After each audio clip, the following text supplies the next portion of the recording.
Alright guys, we're going to be doing a little bit of a cross-country flight here.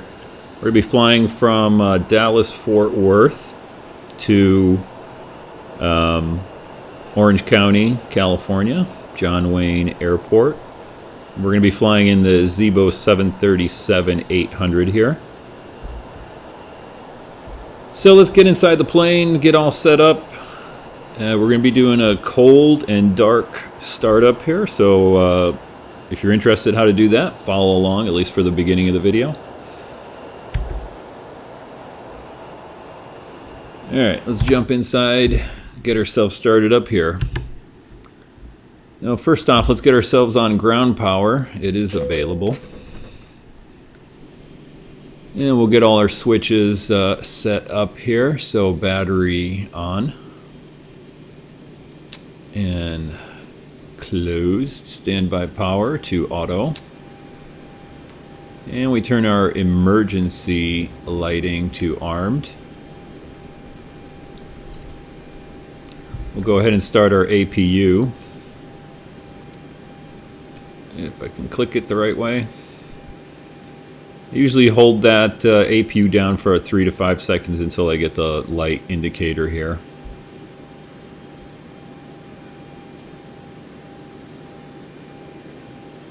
Alright, so these are on auto. We should be getting air to the passengers.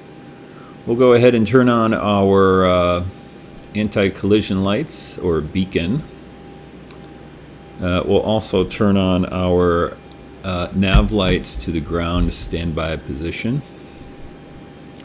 What that does is that just does the navigation lights on, as opposed to the upper position here, which is nav lights on and the actual strobes on. Alright, so since we're on ground power here, and we should get a blue light indicator here once our APU gets started up. We'll go ahead and turn our IRSs to nav and get them aligned. I do have it set for 1 minute, so it doesn't take forever for them to actually align.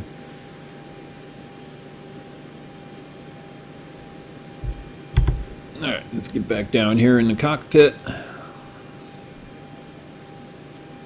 Let's get set up over here. Usually when I'm down here, I set my trim tab already here. About 6.5, something like that. And let's get our seatbelt lights on. No smoking lights on. Get the passengers all seated. As you can hear the flight attendant. Alright, let's get in here. We'll set our initial position here.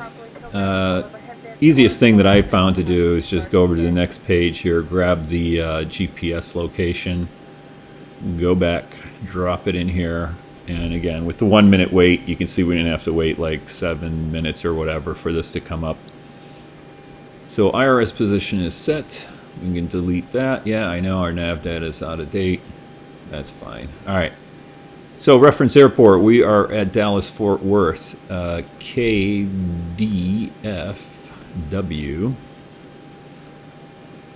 And I don't recall exactly what gate we're in. Let's take a look up here. You don't need to put that in there, but let me see if I can see the gate number. I do not see it anywhere. So we'll skip that part. Not needed. Alrighty, let's go. Now we go to our route. So we've got our origin. Destination is Santa Ana, KSNA. We'll put that in there. Performance, we'll just take the default here. Reserves, I always just use whatever numbers here. Cost index, I always do max performance, so it doesn't really matter what you put in here. I also do not use the VNAV portion. I actually just control that manually, or not manually. I control it through the autopilot. I did take a look at our winds, and even though this is giving us a 390 flight level. Want to try to get minimize the headwind. So we're basically going to have headwinds the whole way. So lower is better. So I'm actually going to go to only 260. That should give us a decent or less headwinds and decent ground speed. Next, click on N1 limits there. Again, we're doing max power. I usually just select this one here. I don't know if clicking this actually selects it or not. I guess you could, derate it here. Don't bother with it. All right, and then we go to takeoff. Takeoff flaps are going to be 5 standard. I take the default CG. Trim always says something. I usually find, like I said, about 6.5 or so does better for me. So we'll put in our V speeds here. That allows it to come up on the speed back here, and we get the call outs. All right, so we don't touch anything else here. Go to arrivals and departure. So departing out of Dallas Fort Worth, let's take a look at our I'm looking at SimBrief, and I got a route that's pretty straightforward here. We'll see if we can select it on here. I'm looking for CATS 2. Let's see if we got a CATS 2. CATS 2, yeah, we do. Nice. Okay, we are going to be taking off 17 right. Let me double check that on my my other screen here. Taking a look at the airport diagram, flip that around. We will be taking off 17 right. Yep. All right, so we'll come back here. 17 right. What do they got for transitions? I believe that's the proper transition there. Yeah, Brahma transition. We'll select that. Okay, so 17 right, CATS 2, Brahma transition. Execute that. Come back over here. Go to arrivals. And arrivals, let's see what I got. A Hindu transition, Kiefer 3. So Kiefer 3, Hindu transition.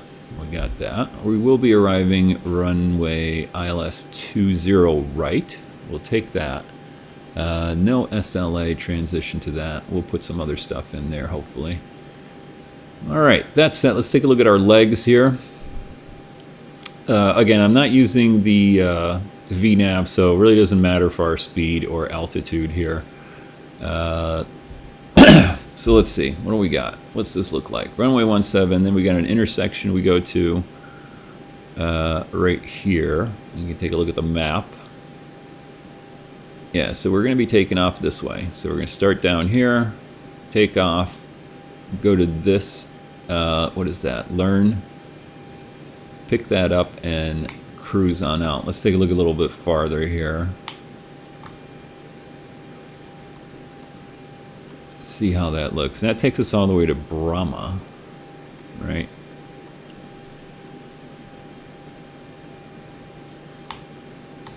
So we got some discontinuities in there. Whoa, sorry about that. Mouse gets a little touchy. Let me zoom out here so we can see the route. All right, so we're gonna take off. We got intersection, or I don't know what that stands for. Intersection. Let's go next page. CATS Brahma. We got a disconnect from Hindu. We're just going to put in DRK. I'm getting that from SimBrief. DRK. So we're going to come back here. We're going to replace this little discontinuity with DRK. See if we can get that. DRK. And that's not even sure what that is. DRK is in there. Nice. So let's see if that brings us. Yep, there we go. And you can see this line over here filled in. Right. So we're going to DRK. Let's zoom out a little bit more, see if we get that. Look at that, it's a long flight. All right. All right, we'll zoom back in. let's keep going here. So we're on page 2. Let's just go back, make sure we don't got anything going on here. Runway, then we go to learn. We could get rid of that because we're just going to hand fly it. So let's erase that. Enter. There we go. All right, we're going to execute that. Then we're going to go from learn, runway to learn. We're going to go direct, right to learn there. Not sure what that is. We'll see. Oh, we got to hit execute. There we go. There we go. Now it changes that. So we're going to take off, fly right to there. Away we go. All right, let's keep going here. See if we got any of this kind of vector. I always find they put a vector in here when arriving on this Kiefer 3 arrival for Santa Ana. It makes for a little weird sort of a short approach. You kind of hop right over you hop right over the mountains there, over the Cleveland National Forest, going from like Lake Elsinore into Orange County, and then you immediately got to drop down over the mountains, make a hard right turn, and then make a hard left turn to connect to the ILS. So I'm actually going to get rid of this vector. So what I'm going to do here is I'm going to select I can't talk, it's early in the morning. I'm going to select lemon, and I'm going to replace the vector there with lemon, so it just gives us a direct route. And then we're on to Santa Ana here, runway 20 right. Looks good. Let's see what we got. And then we got some guidance for our missed or alternate, which we're not going to need an alternate, but that's fine. We'll leave those in there. All right, so everything looks good. No discontinuities. That's it. All set. All right, let's get everything else set up in here. So, like I said, I don't use VNav. And it's not that it doesn't work. It's a little bit more intricate than I'm qualified to use. Let's put it that way. I'm playing around with it still. Eventually I'll get to it. Altitude here. So like I said, lower is better here on this flight, unfortunately. We got a decent headwind.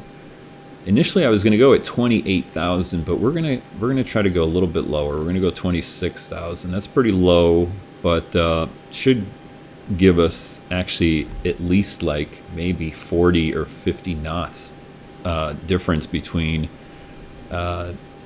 26,000 and like 30 some odd thousand. So we just preset that in there. What I like to do, of course, we don't need to bother. Actually, you know what? While we're here, we'll set the course. The course is going to be our final approach for our ILS, which is 196, and I don't know why I'm going the other way. Let's get this going the right way.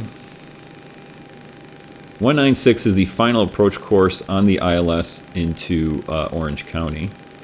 So I might as well just set that here while we're on the ground. Alright, so 250 is set for our airspeed, our heading here, and I'm going to use my buttons on my joystick here because it's just easier. Let me see here. What I like to do is I like to use my heading bug. We'll just preset that, and you can see that spinning down here. We're going to set it, we're going to take off like this on 2.7, and then we're going to go right to learn. So I'm just going to jog it over to learn right here, get it in a general ballpark, just in case we have to engage that.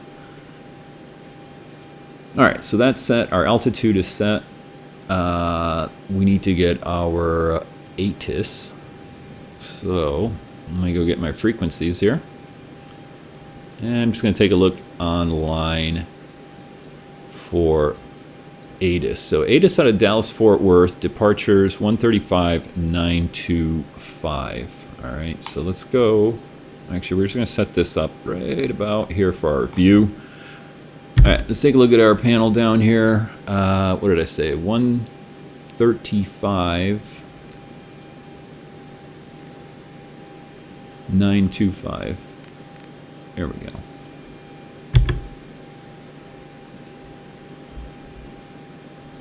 We should start hearing 135,925. Let me double check that because I don't hear it. 130. Yeah, that's an idiot. 925. There we go. Dallas Fort Worth INTL information Lima. 1500 Zulu weather. Wind 170 at 12, visibility more than 10. Sky conditions 2500 few, 8000 broken, temperature 18, dew point 15. Altimeter 3015. 3015. So we're going to set 301. Right, 13 right, 15 13 right left. there. I'm not going to bother with the other one. Runways 17 left. All right. 17 right. Let's get back down here. left. We'll turn that off. All right, so passengers are getting seated. Our APU is on. Let's go ahead and there we go. Our blue light for APU. Let's go to APU power.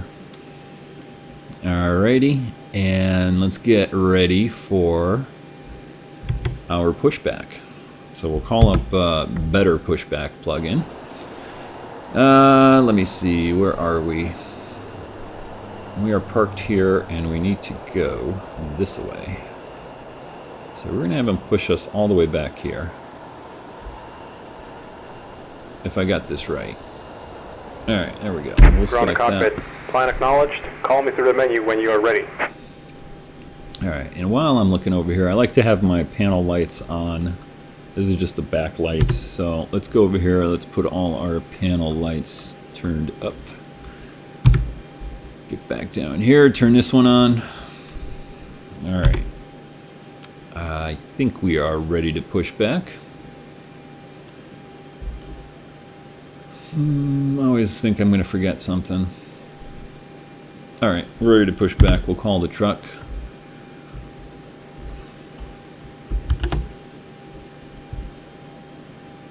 Ground to cockpit. Tow is driving up. Alright, we'll watch the tow drive up. Here he comes.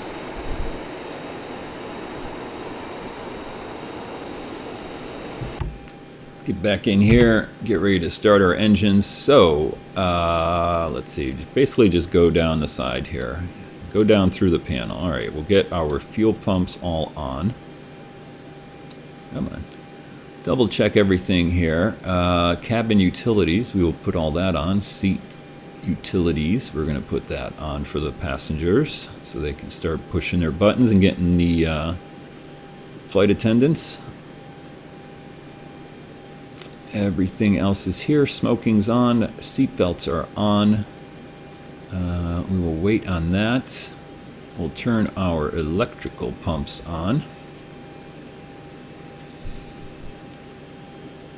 And we're going to come down here. We'll do engine start with our packs and stuff here in a minute. But let's go ahead and set our altitude for cabin pressurization. What did I say? 260? 260. All right. And that's on auto. Looking good. Alright. Okay, all doors and hatches are closed. Ready to connect.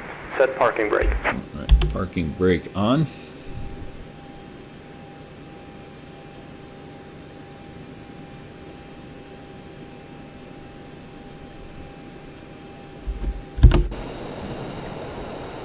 And there he is, hooking up to us.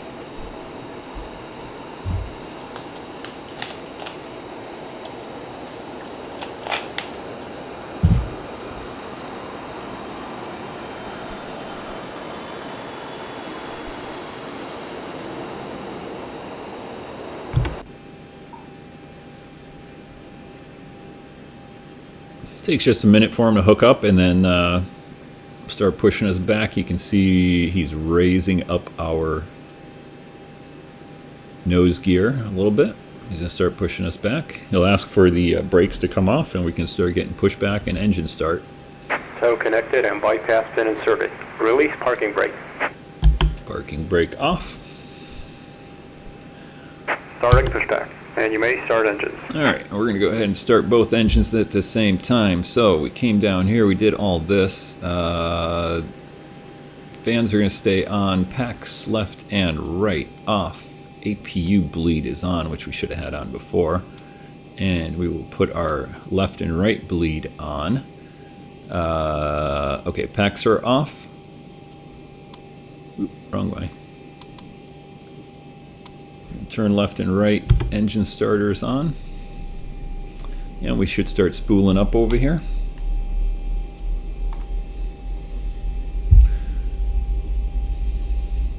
Wait for the N2 to get about 22 or so, and then we introduce fuel.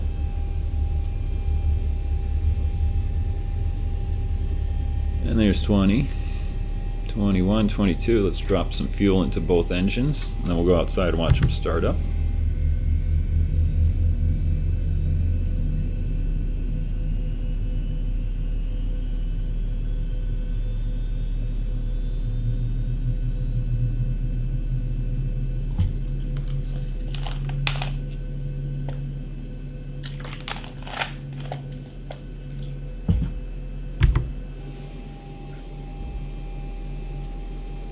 Alright, looking good. I'm just going to double check my throttle is in the right position here. Alright, and double check again our trim tab, your trim is set. Let's see here. I'm going to go up here. We'll get off of this, and we should now have engine power. We'll go to engine power left and right. We will turn off our APU. APU is off, APU bleed is off, and we'll turn our packs back up to auto. At this time we're going to go ahead, and since we are going to be flying through some clouds, we'll put some window heat on. I'll make sure that our windshield doesn't get frosted over.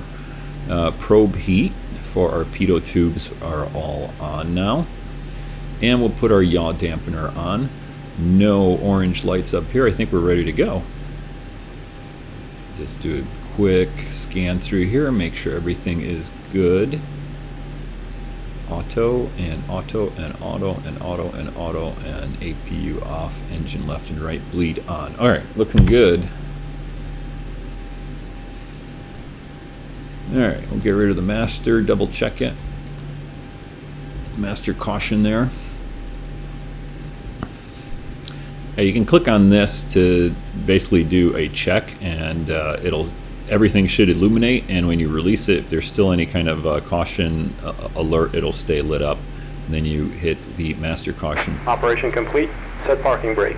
Push to reset, and that'll get rid of it. So we're all clear here. Disconnecting tow. Parking brakes on. He's going to disconnect us, and we're going to take a look outside just to see where we're taxiing. I think I know where I'm going. So let's just go up here, and we're pushed back, and we are going right there.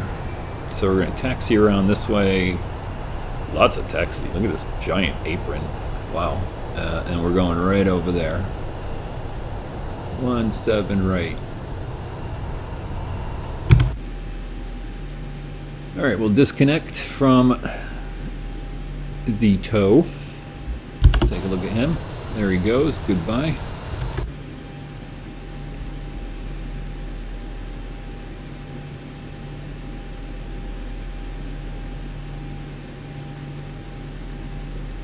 Alright, at this time we're going to go ahead and put on our flight director right here.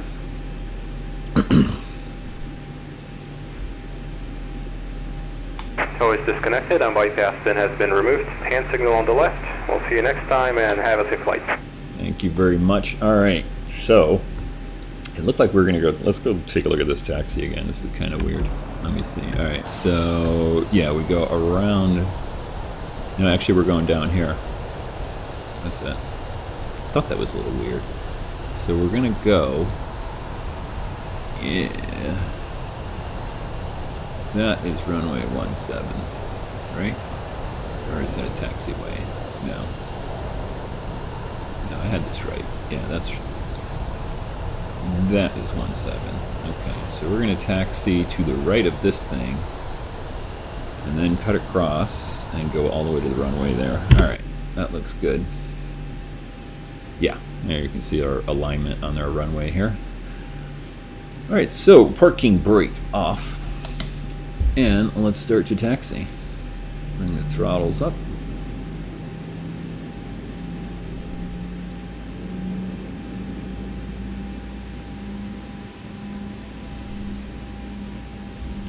Back down a little bit. We'll continue our taxi. Put our taxi lights on here, just so people can see us.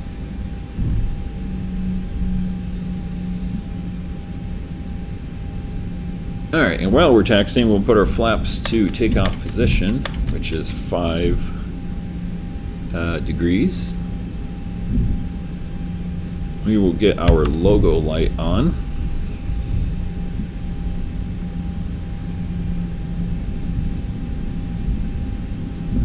We gotta kind of cut across here. Not totally familiar with Dallas-Fort Worth. I've only flown out of here like twice. Actually, I think this is only the second or third time. And this is just default scenery. I do have ORTHO4XP that covers the immediate area right around the airport.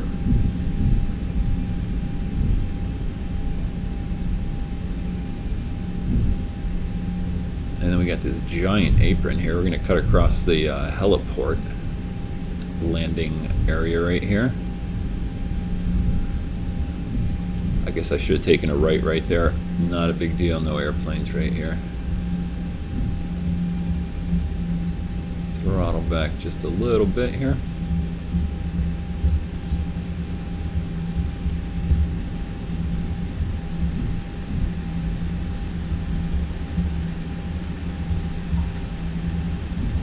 Alright, so I'll just throttle back a tad. Alright, so let's get ready for takeoff here. We will go to rejected takeoff on auto braking. Flaps are set. We will notify the air crew. Alright, there they go. Thank you. Trim tab is set. I think we're ready to go here. We're on 24-hour distance here. We'll go all the way down to the end over here of the runway. Nothing more useless in aviation than altitude above you and runway behind you.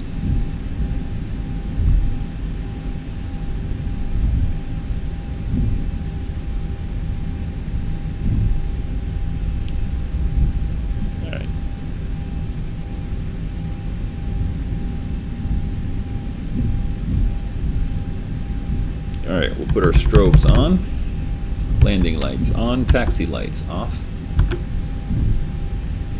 Get on the runway, and we are cleared for immediate departure out of here. Approaching 17 right.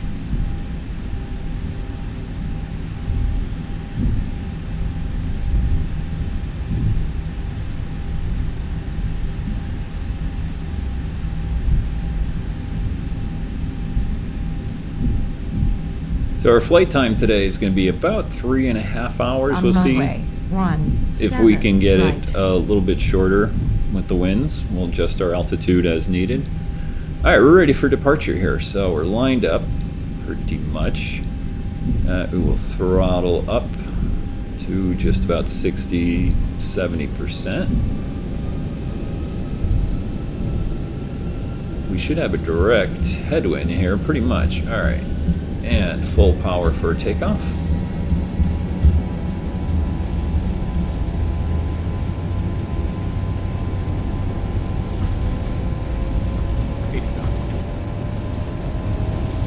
Knots.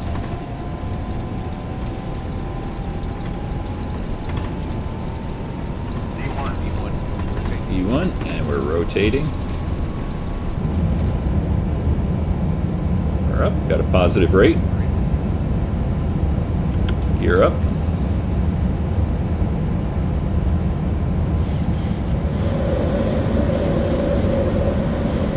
I'm gonna hand fly this right now just for a minute.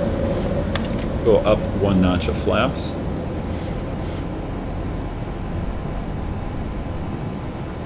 Go ahead and turn on our course here to intercept, what is that? I can't see the intersection here. Learner, learn, whatever it is.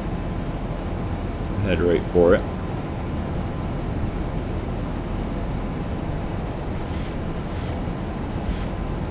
Alright, let's go ahead and put our auto throttle on. Yeah, we should have armed that before we took off, so we'll arm that now and engage that. So auto throttle is on. And let's take a look here. We are going to learn, so we will go LNAV, VASI. We can reduce that to about 3,000 is good. And engage. Alright, so the autopilot now is flying the plane. We did pick up our course right here. So it is now flying us to, what is that? Is it learn? Yeah, learn intersection or waypoint. Let's take a look outside. As we go through the clouds,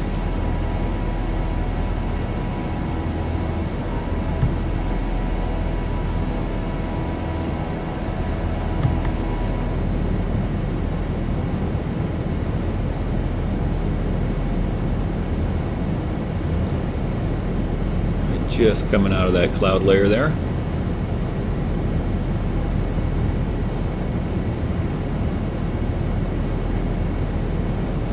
And like I said, yeah, I do have ORTHO4XP photorealistic scenery in the area right around the airport here in Dallas, Fort Worth.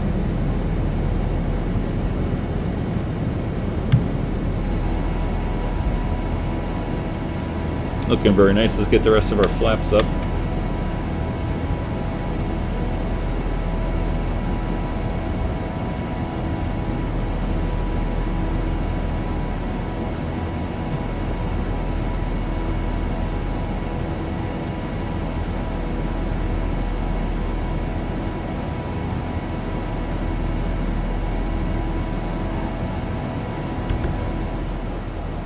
Let's get back in the plane here and see what's happening here. All right, passing through 7,700 feet right now. Flaps are up. Gear to the off position.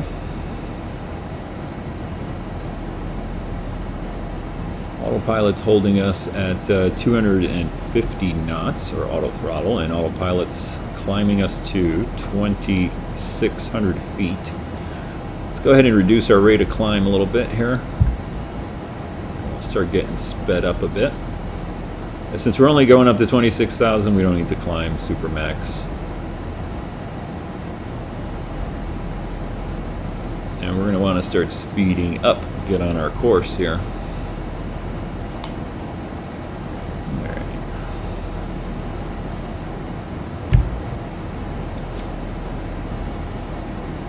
Climbing out again through some cloud layers here, as reported on the ATIS.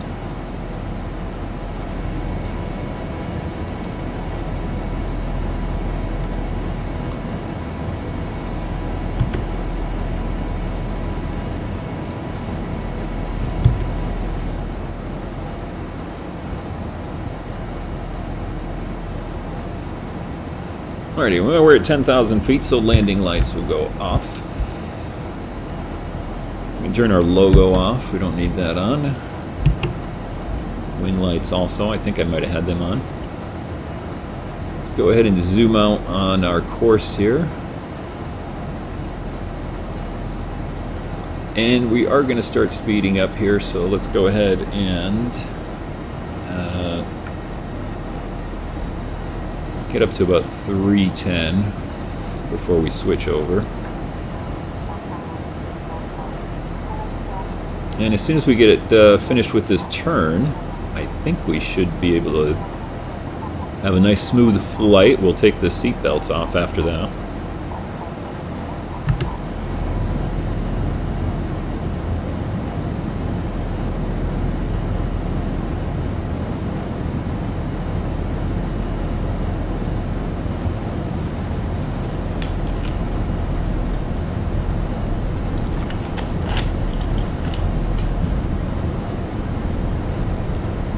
Alright, let's get some music going for the flight here.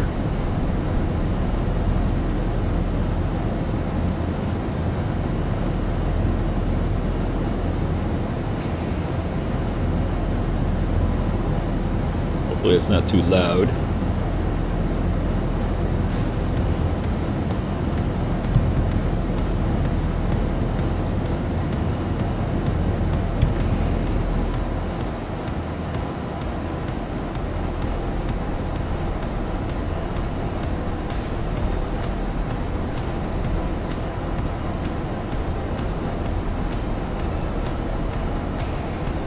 Alright, that was our tightest turn right there, so let's just take a look.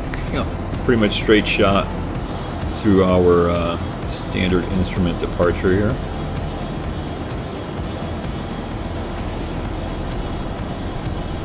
I think that music's kind of loud. There we go.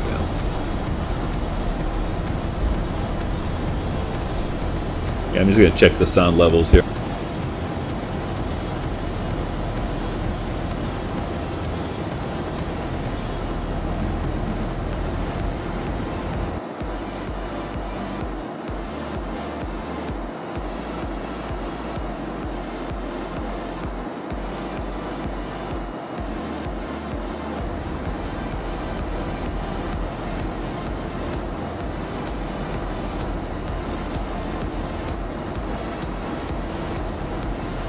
Alright, that's a little better, I think.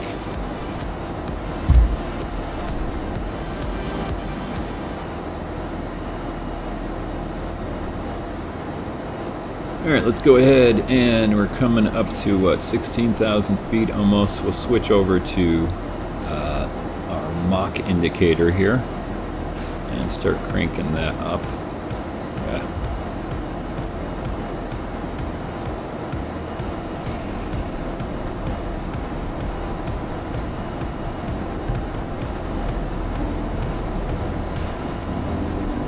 Alright, I think that's our biggest turn here. We'll turn the seatbelt signs off. We'll let everybody stretch their legs and hit the lav.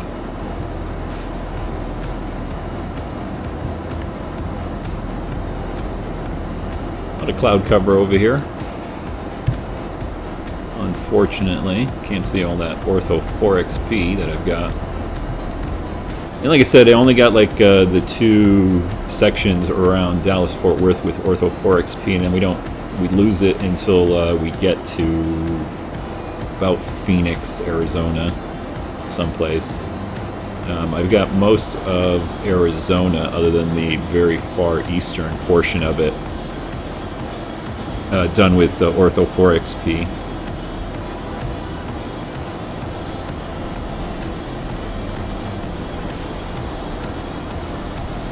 Alright, we're at 18,000 feet. Let's go ahead and go to our standard 2992 altimeter setting.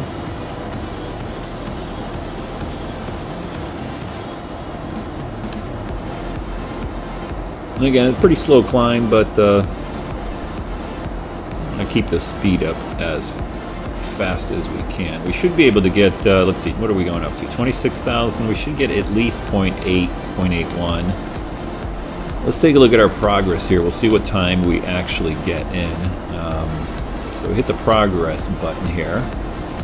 Santa Ana, we will be getting in right around 1930. Let's call it 1700, so 2.5 hours remaining, roughly. This is taking into account, I'm not sure if it takes into account the winds at, yeah, it does, 260. Alright, so that should be pretty, I wasn't sure if it took into account the actual winds at flight level, or if it's just a default, on our settings here or something. I don't know. Anyway, 2.5 hours to California. Let's see here. Alright, so we'll just, I like to keep it on my legs page. Like I said, 9:30, 1700, just over 2.5 hours we should be there. We'll check our wind here. What does it say? 40 knots. Yep, we can see that. Pretty much headwind at 40 knots. We'll see that increase a little bit. We're already at almost 21,000. Winds at like 30,000, 34,000 were actually like 80 knots. So I mean, we're cutting that almost in half by staying down low here a little bit and not losing a whole lot of performance on the actual speed. So we are dropping down here a little bit on our speed. Let's go up here and we will reduce our rate of climb. We're almost at altitude anyway, so yeah, that's not what I wanted to do. Seriously. 1800, thank you. I do have all of my, like my course, my airspeed, heading, altitude, and vertical speed mapped to buttons on my joystick, so especially when we're bouncing around or the plane's turning, I don't have to use the mouse here. I could just use the buttons on my joystick. See, I'm changing vertical speed here. So we'll go to 1800. Let us climb on out.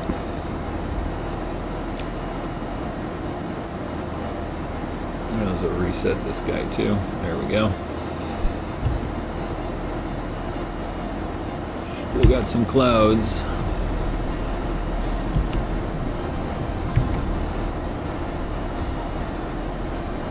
Alright, let's go back to our legs page.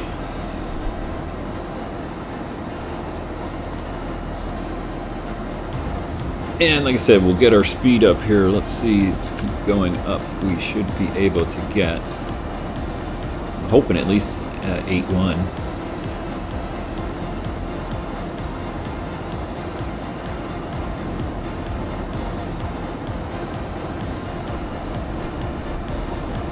We'll see what our ground speed eventually turns out to be here. Right now we got a 48 knot headwind.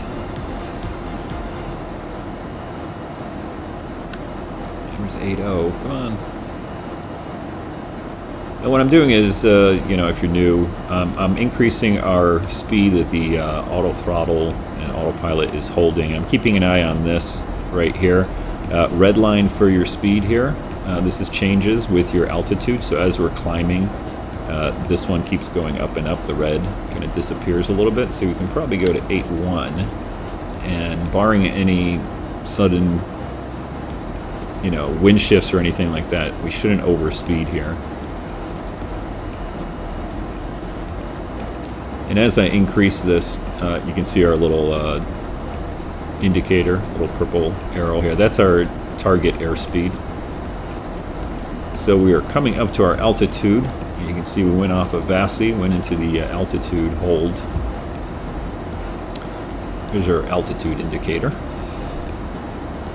showing purple there at flight level 260. We'll start speeding up now. Yeah, 8.1 is about all we're going to get right here. So, and that's with a 52 knot headwind. We'll watch our ground speed over here increase as we get up to get our speed up to our Mach 0.81.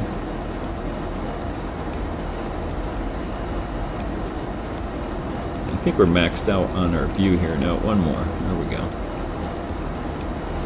Let's go ahead and put let's see if we got any weather. Nothing to speak of, just some clouds.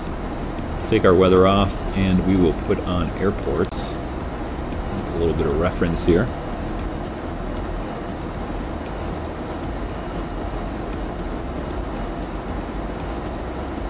So we're almost up at our altitude, or not altitude, our airspeed here.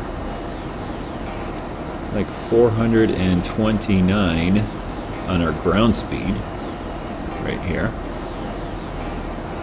431, 432. That's with a 52 knot headwind. Like I said, it was about 50, 60, 70, 80, 85 knot headwind, a little bit higher up. So that would decrease our, we might gain like a little bit if we went up to say 30,000 or 32, 34,000. We'd pick up a 30 knot headwind, and we probably wouldn't gain that in speed.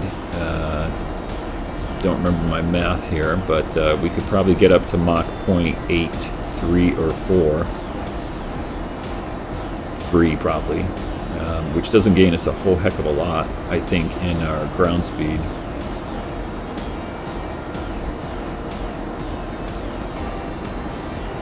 Alright, so looks like we're clearing some of these clouds. look up ahead. Yeah, we are clearing clouds, and unfortunately we're losing the ORTHO4XP, and we're out in default scenery view here.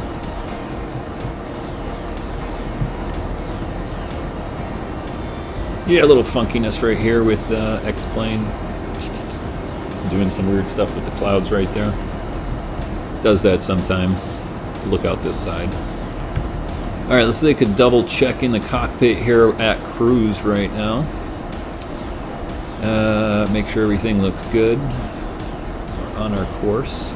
Our airspeed is set. We're not going to overspeed. We're holding it to 26,000 feet, or flight level 260. Everything else is good. Let's take a look at our panel up here. Double check to make sure that our pressurization, we would have known by now, because if it wasn't pressurizing, we would have gotten all sorts of crazy alerts. But we are pressurizing here, so that's good. What is that? I think, let me do this. Sorry. What is that? That's 5,000, 5, 6, 7, 8, 9, 10,000, 800 or so. So we are pressurized the cabin up to 10,800 feet. I think I'm reading that right. Or is that 5,580? Whatever. Anyway, we're all going to survive. We're not going to die. Don't need to have your oxygen mask on. Alright, so seatbelt sign is off. Everything else looks good. Landing lights off. Position lights are on strobe and nav. Beacons are on. Wing off. Wheel well I never use. And no warning indicators of any kind. Alright, let's get back down here. Let's go look outside. We'll take a break here, or at least I will, for a second. Let you listen to the music. I'll double check my sound levels on my phone while I'm taking a quick break here, get some coffee. So enjoy the view right here, and I will be right back.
Alright, I'm back, guys.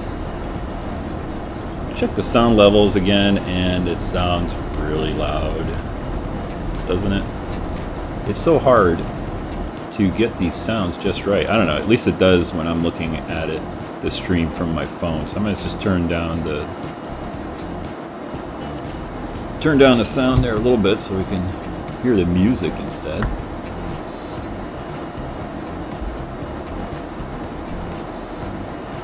More cloud cover here. Let me take a look at the weather, see when it's going to clear up.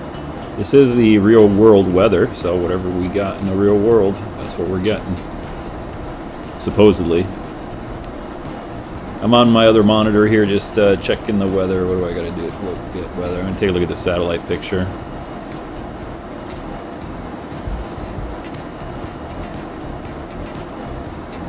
Let's see.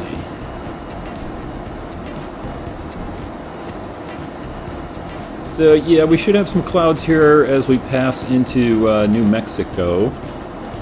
Low-level clouds all over Texas, which we were through. Got a little higher clouds here through eastern New Mexico. Then it clears up until we get into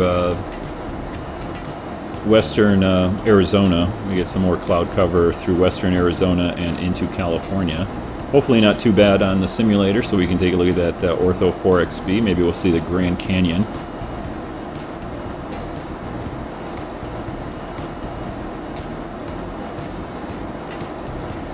Let's take a look at our progress here. My computer catch up here. Progress. Thank you. Progress. 1933. Let's take into account our a little bit higher headwind here than I thought. I thought we were going to have about 45 knots or so. We're at 54. And what is it now? It's 1712. We arrive at 1933, so that's 2 hours and I don't know, 15, 20 minutes. 2 hours and 20 minutes, round about there. I think the headwind actually dies down a little bit past New Mexico, so we may pick up some speed there. So just under 2.5 hours, a little bit less.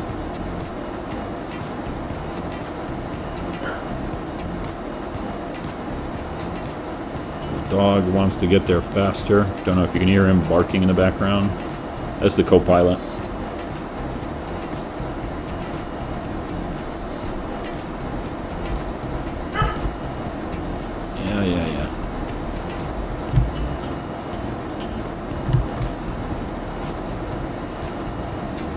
So if you're watching this for the first time and you actually made it this far,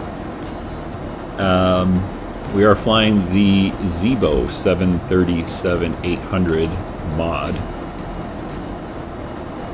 It's a modification done by a guy called, I don't know what his real name is, but he goes by ZIBO on like xplane.org. And he made this modification to the default 737. Which is real nice. It updates a lot of the stuff in the cockpit. Makes it way more realistic, I guess. I've never flown a 737 in real life. Just you know, Archers, Warriors, Piper, this and that, Cessnas. I did fly a C5 once, C5 Galaxy. Not that in a simulator, and actually in real life. I did get to fly over the Golden Gate Bridge in a C5 when I was active duty Air Force. I was sitting in the jump seat most of the flight. It was a training flight where they were running air crews through in-flight refueling. So I sat in a jump seat in the back. The cockpit in the C5 Galaxy is huge. It's like a 737 or 747 cockpit. It's ginormous. There's like, I don't know, there's 1, 2, 3, 4, 5. There's like 7 seats or something in it, I think. Well, at least 5. Let's put it that way, if not a little bit more. I was sitting in one of the back seats, and we had an instructor pilot in the right side, and they would bring bring a pilot up, have him sit in the captain's left seat, and would hook up with like a KC-135 and take on some fuel, disengage, hook up again like 2 or 3 times for each pilot, and we did like 5 pilots or something. It was pretty cool. They do emergency breakaways where they're hooked up to the plane and then you know, getting refueled, and then they do an emergency breakaway, so they disconnect and just drop down like 2,000–3,000 feet immediately, throttle back. So it was fun flying. The instructor pilot I knew because I was actually working on my instrument rating at the Aero Club at Travis Air Force Base, where I was stationed, and he was one of the instructors there that I flew with, you know, in I think it was a Archer or Warrior or something. And so he was the instructor pilot on the C5. So when we came back into Travis, we come down from the coast, sort of north coast of California, come across right over the Golden Gate Bridge, and then turn northwest to get into Travis. So he let me actually fly the airplane right up to the point where we got to almost, I don't know how far out, but we were going to go on the localizer there, and I was like, let me fly it, and he was like, no, sorry, that's against regs. Probably letting me fly was maybe against regs. I don't know, this was a long time ago, so things were a little bit more laxed. And obviously, I basically just got to turn the plane a few times, you know. I got to kind of turn it over the Golden Gate Bridge and over the Bay Area in there. It's amazing how that big airplane, and it handles, it's not a lot different than, you know, a small airplane. So the big airplanes like that, they actually handle pretty damn nice. I was surprised. And then I did get to fly the C5 in a simulator and actually do, you know, the full flight, you know, takeoff, refueling, landing. That was fun too. All right, we'll settle in, and like I said, if you still watching this, you know, go ahead, keep watching. Hit the like button, hit the subscribe button. Helps with my channel. I do flight videos here, mainly with the 737 here. A couple times a week. This is probably the longest flight I've done so far. Mainly I've just been doing short hops around Southern California, since that's where I live. So I've been flying from like Santa Ana, San Diego, LAX, over to Phoenix, Las Vegas, a couple flights to San Francisco, San Jose area. A couple little oddball flights where I did sort of like military SAM flights, which is special air mission. So I'd fly this 737 from like you know, Miramar Naval or Marine Corps Air Station now, or North Island in San Diego, and fly it to, say, Travis or Phoenix, you know, and that's where the Air National Guard, Arizona Air National Guard is. They've got a little base there at Phoenix on the south side of the airport. So check out some of those other videos. Otherwise, tune back in about 2 hours or so for the approach and landing into Santa Ana. We'll sit in the cockpit here for now. I'll let you sit in the jump seat here. Let's make believe you're in a jump seat.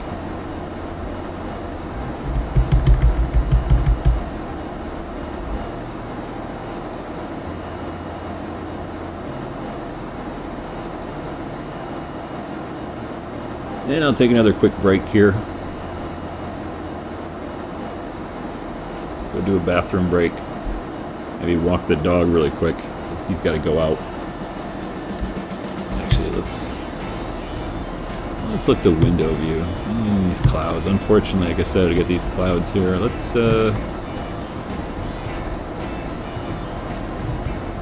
I like that view. Let's watch that for right now until I get back.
Yeah, let's take a look. Where are we here?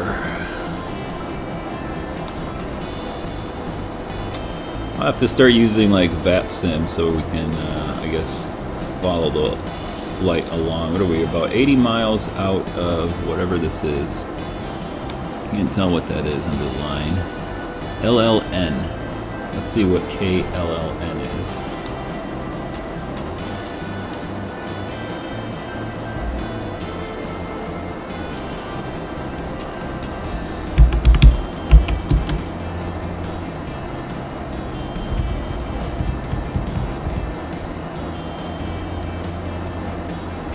KLLN is Level Land Municipal Airport.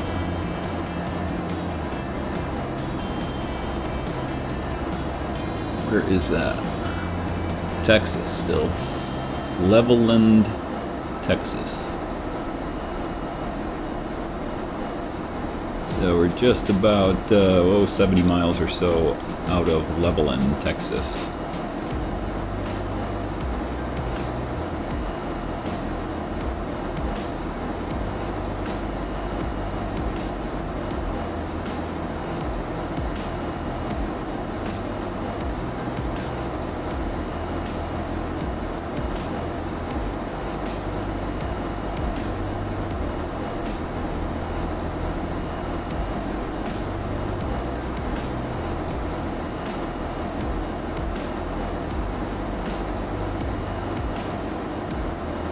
No clue where Levelland, Texas is.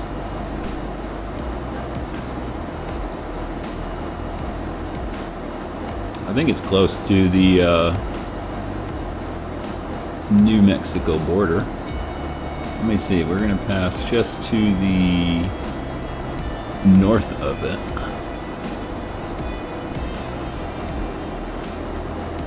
I'm looking on skyvector.com.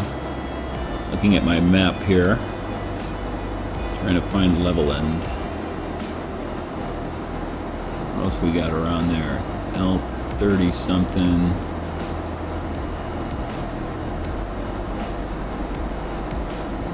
I'm making a little turn there.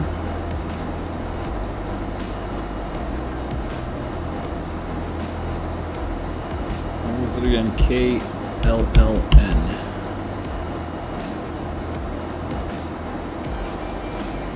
Where the heck is that? Oh, actually, that is... we're farther than I thought. Yeah, Levelland. We're getting into the West Texas high country here.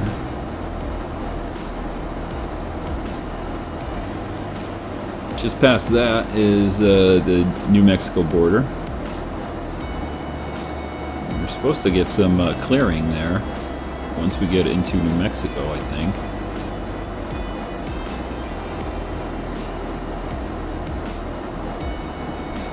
Little bit. We'll see. We'll see how that goes.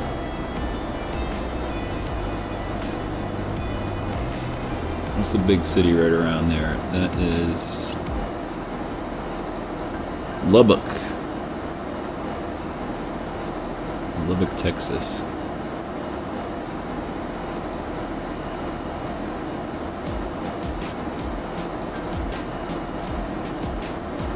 One of those is Lubbock. Which one is it? LBB is Lubbock. So that's that one right there. We're going to fly right over that in a few minutes.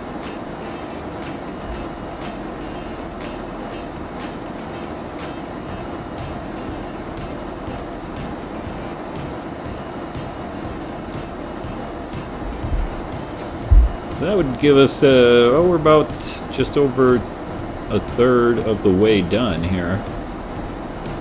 Hey, there's our clearing. And there it goes away. Hoping we could actually see something.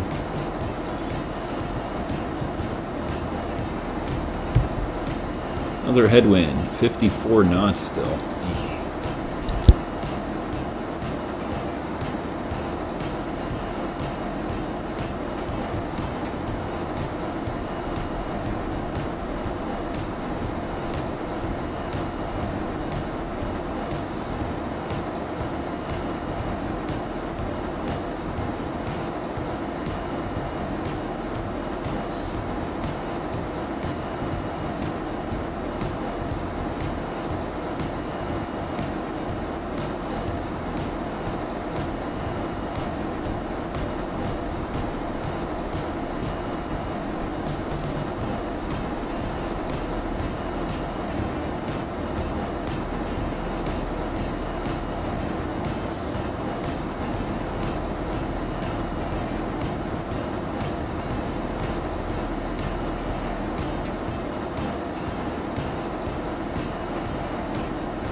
hopefully we clear out some of those clouds, like I said, once we get into New Mexico.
I was just doing a little conversion here, trying to see if we can get any speed if we increase our altitude.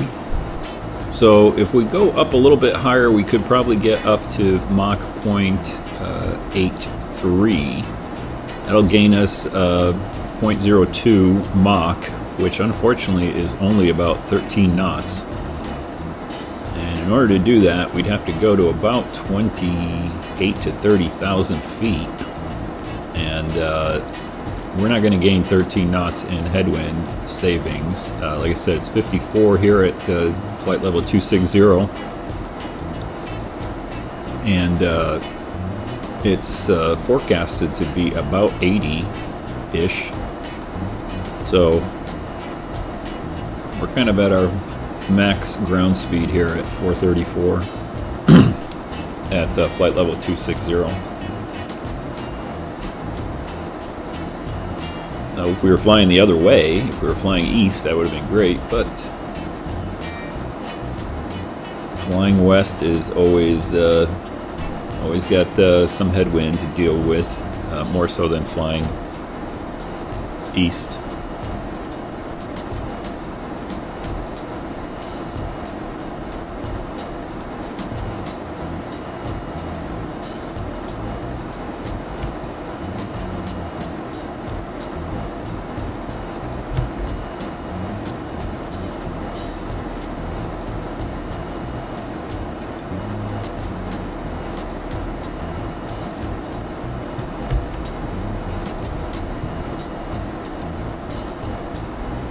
Take a look outside the plane, see what we see here.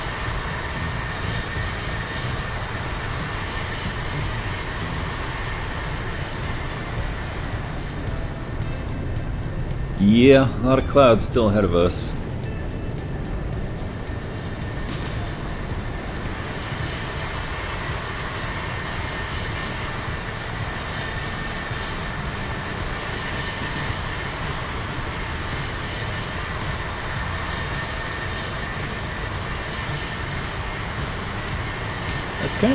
It's not too bad. I'm looking at the satellite, and you know, we've got this cloud cover here through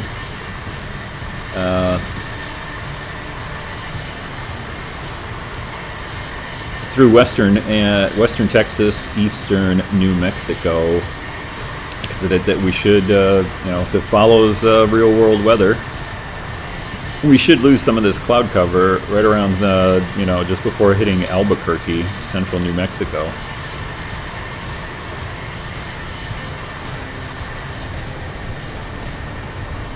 You can see the clearing out here in the distance. That looks right compared to satellite.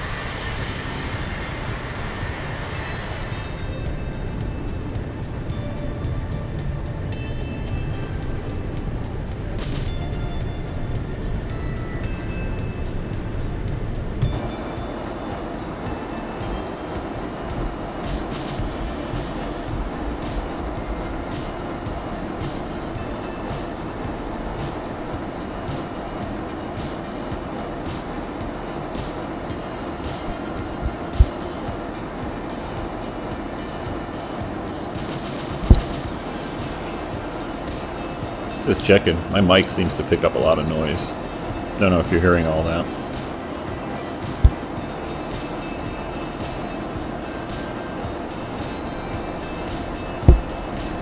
Let's take a look at our progress here.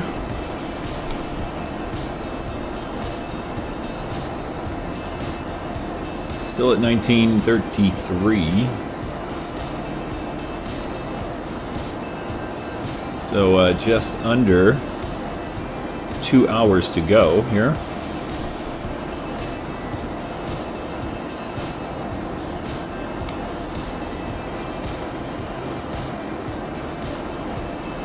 A little bit of clearing there. Like I said, hopefully we get some clearing and be able to see something.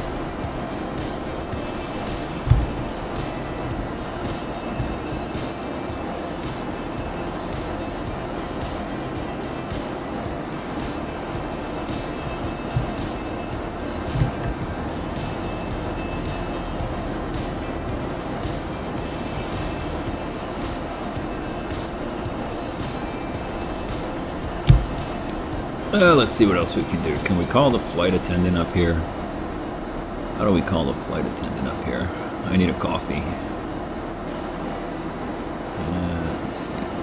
Exhaust. I thought there was something in here where we could call the attendant.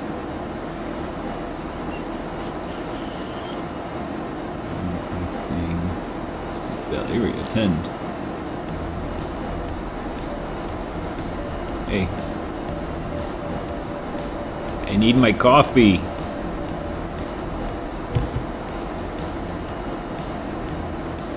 Alright, the flight attendants are busy, so I'm gonna go get my coffee again here. Be right back.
Finally, some clearing.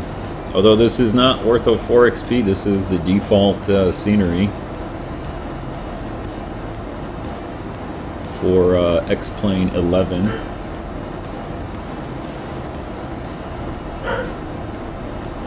Hey, it looks pretty good, you know, just sort of cookie cutter across Texas here. I think what I'm going to do is try to cover a lot of the route between Dallas and the West Coast with some low-level ortho. If you've ever used ORTHO4XP, you know you can set the sort of the level of detail for the actual mesh and you know, tiles that it uses. They get quite large, so if you want a really good, like in a mountainous area, you want it to pick up a very fine mesh, a really good detail, like around an airport, or you know, if you fly, you know, in one area, you can use ORTHO4XP, set it for like 17 on the sort of resolution, whatever it's called. I have that through most of Southern California, and then through areas like Las Vegas, Phoenix area, and then the rest of the ones I've been playing around with using a lower resolution, because when you use like a 17 or so, each tile that you get is a couple megs, or sorry, a couple gigs, right? It could be like 10 gigs, right? You go down a little bit more, you use like a 16, I think it's around 2 gigs. And then I've been playing around with using like a 15 and maybe even a 14 to see. I did a 15, I think that was like close to 1 gig. But for areas like this where it's like, you know, I'm not going to be landing here, but I'm going to be flying over it when I take a look, have some decent scenery, do something like a 14 or 13 even, you know, so I'm not eating up a bunch of disk space, but I can do a ton of scenery area. Just for the heck of it, this morning I was taking a look, in between Dallas-Fort Worth and like Phoenix area where I've already got ORTHO4XP, is about 26 grids, at least that I clicked on, that I thought I would need, you know, and that's that, you know, if I do it, let's see, if they do like a 16 or something, or a 15, and it takes a gig, so that's 26 gigs, so that's pretty doable. I've got a couple of terabytes of hard drive, but you know, I still don't want to use up an entire drive with like tons of scenery. But maybe a low level throughout a larger swath, and then use like higher level in some of the more scenic, you know, like Grand Canyon area, or right around the airports, you know, where you're going to be down low and you want to see it real nice. But I do have to say, for X-Plane 11, and the default, you know, it does a good job. Looks pretty decent. A lot of people seem to use the, what is it, X-Enviro clouds. I actually don't like them. I see the other guys flying, you know, on YouTube, and just kind of the 2D rendering, and being, whoa, look at that. Sometimes X-Plane just sort of resets the clouds. I don't know if that's like when it gets an update and it tries to just sort of repaint all of the weather. But anyway, X-Enviro, I guess it looks okay if you're sitting in the cockpit, kind of, but looking out a window view, you get that 2D. It just doesn't look realistic to me. That's just me now. Other guys swear by it. You know, maybe it does a better job of, maybe not in how it looks, but you know, how it's configurable, I guess. I have to ask a couple of guys when I watch their streams. Or maybe ping them offline and see what they think. But I don't know, being a real pilot, I'm sort of hypercritical on what the actual weather looks like. And I think the default clouds and stuff are, I don't know, at least better from what I see. You know, the tiles here, you can see you get kind of the squaring off here occasionally. That's just, I don't know, it could be, I don't know what that is, but overall, pretty good. I like these clouds. They look pretty realistic to me.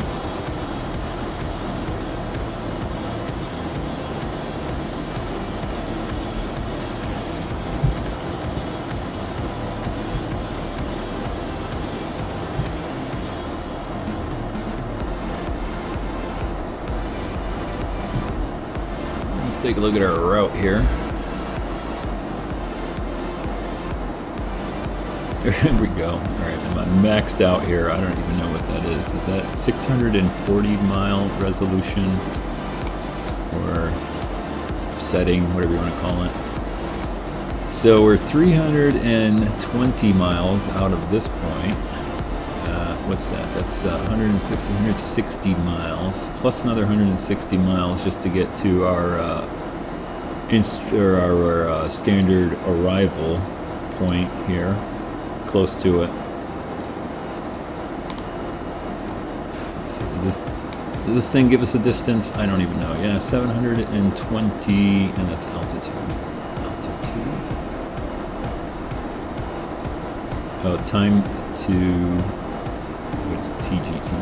What is DGT?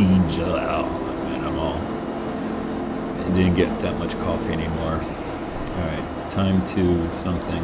Or distance to something. What does G stand for? Estimated time of arrival. What's time? What is that? Distance to something. Let's take a look at our legs here. What do we got here? So this says we're flying 442 nautical miles all the way to Dirk. That looks right. So 441 nautical miles to Dirk. And then we got another 78, 35, 46, 33. Those are all distances between the different waypoints there.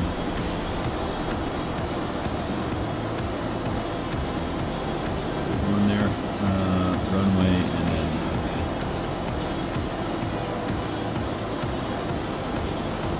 so 1935, an hour and, what is that, hour 50 minutes-ish? Hour and 50 minutes before we are getting into Santa Ana. Oh, and look at this, we picked up some more clouds while we're putzing around down there. Let's see. Like I said, the satellite has cloud cover through to central New Mexico. So let's look out this window here. All right, we'll keep looking here and listen to some music. Where are we on our music list here? Looks like we restarted. Okay, sounds good. All right, let's just watch the scenery go by for a bit.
Yeah, I see some clearing up there.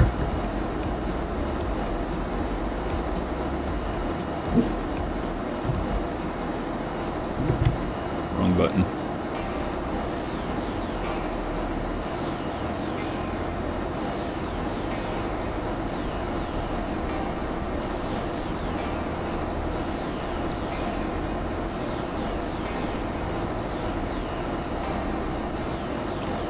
So we're just coming up on 18Z, 10 o'clock local Pacific time. Our arrival time here is still showing at 19:36 now. So that would be an hour and 30 minutes. Hour and 30 minutes. So our arrival time here should be right around 11:30 Pacific time, 8:30 East, or 11, it's 12 on the, what is that? 11, 10, 11, 12, 1, 2:30 Eastern time. Yeah, 2:30 Eastern time, 11:30 Pacific time. We should be arriving in California. Just some high clouds here in California. I told you that's where I'm located. So just went outside to take a look. Calm winds. Nice day here. Just starting to warm up. We should be hitting mid 70s. Mid to high 70s today.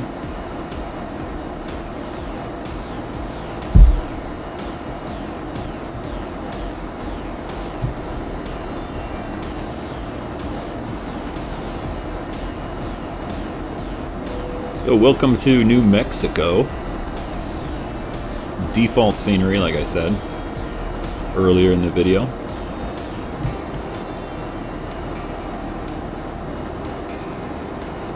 Yeah, I think after this flight I'm going to do low-level ORTHO4XP for this route.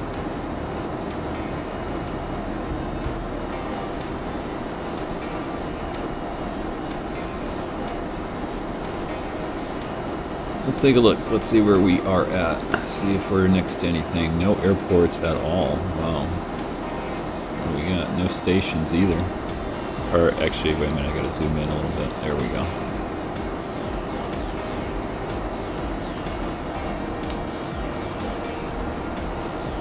Alright. KSSR. We are about, what is that? 30 miles. Just to the north of KSSR. Let's go see where that is.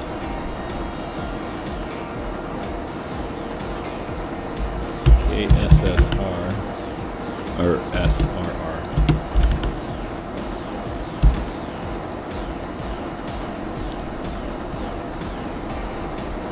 Sierra Blanca Regional.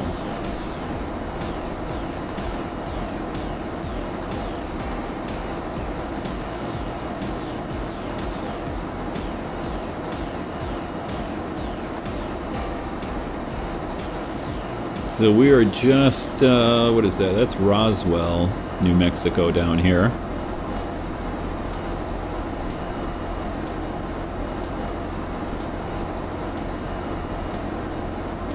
Just passing to the north of, well, between Roswell and Sierra, whatever it's called.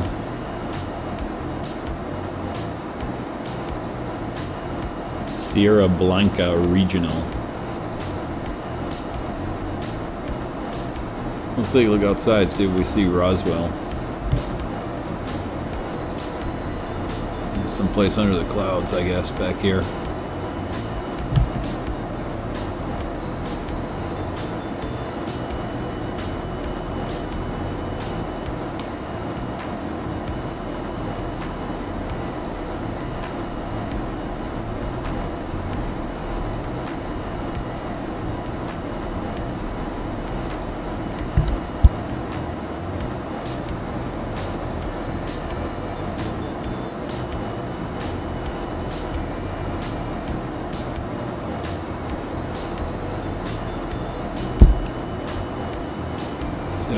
think Sierra, whatever, is someplace behind this ridge line.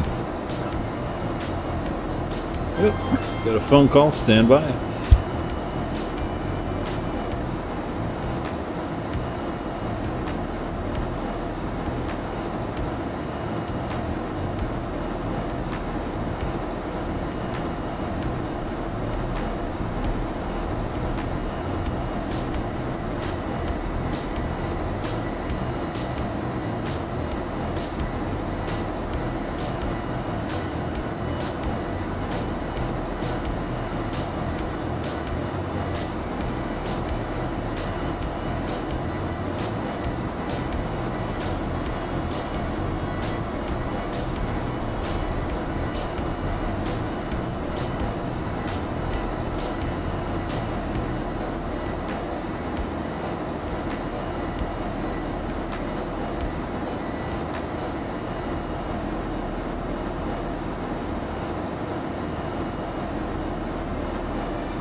Well, it's been a long flight so far.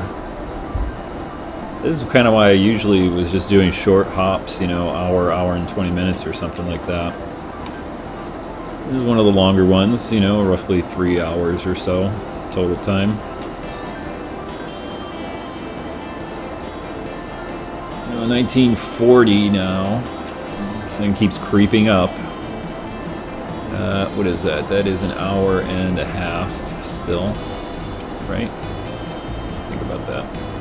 The hour 20 minutes or something. What are we coming up to here? 80 miles out of KJTC. Let's see where KJTC is. KJTC is Springerville Municipal. And then right after that is, what do we got there? Show Low Regional and Tyler are these two right here. New Mexico, where exactly is that at? That is, was that Phoenix already? Oh yeah, we're in Arizona almost. Or are we already in Arizona? Yes, we are in Arizona. Oops.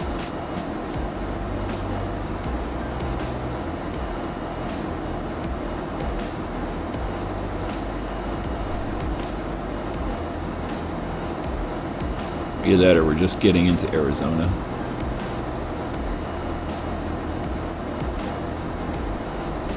No, we're in Arizona.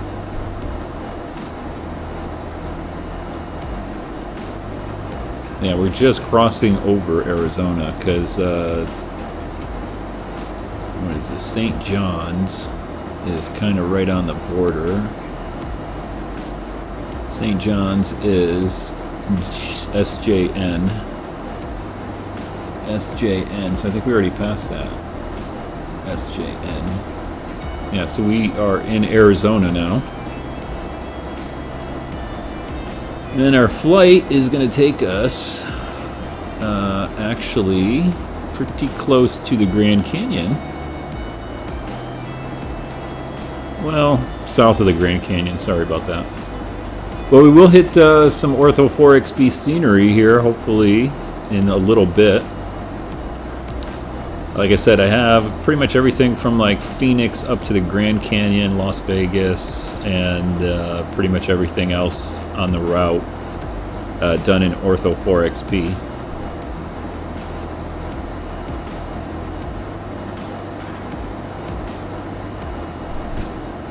I'm looking at PyReps along the route right now, and so down below us actually we've got a low-level wind shear turbulence PyRep. See what that was. It was an hour and 2 minutes ago, a PC-12 at 2,000 feet, low-level wind shear turbulence at 2,000, plus or minus 10 knots above 2,000. So a little bit of wind shifting down below us.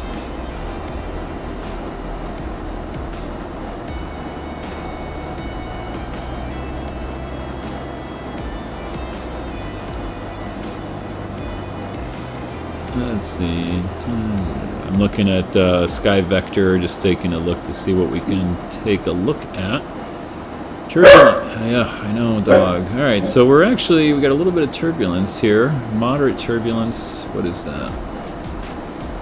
We are in an area of moderate turbulence right now. And let me make this a little bigger so I can see it. We got an AirMet Tango update 2 for turbulence low-level wind shear valid from 21Z for Colorado, Arizona, New Mexico from, and it gives us a big area, but we're in it. Moderate turbulence below 30,000, between 30,000 and flight level 410. So we should be good for that. Let's see. Outlook valid area 1 turbulence. Make sure there's nothing down below. I told you the winds are Winds are screaming up above 30,000 there. That's where that turbulence. So, and then we got another one here. Let's see. Moderate turbulence below flight level 180. And then we got another one. Moderate turbulence between flight level 300 and flight level 410. A lot of areas of turbulence here. Turbulence, blah, blah, blah, over it. And then we got a California mountains. Yeah, so we might hit a little bit of turbulence on our descent. California coastal waters bounded by that. Let's go see. Yeah, so through our descent, like out over Palm Springs, we got some moderate turbulence below flight level 180.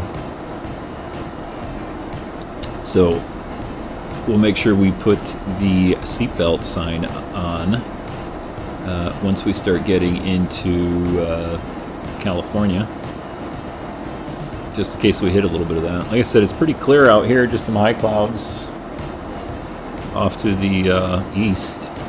Otherwise, fairly clear. Maybe got a little bit of marine layer along the coast. That's about it.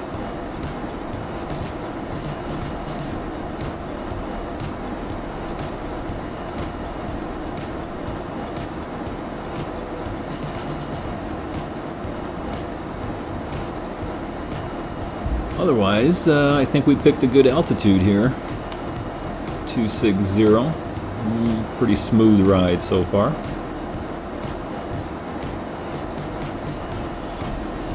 Pretty steady headwind too, right around 53 knots.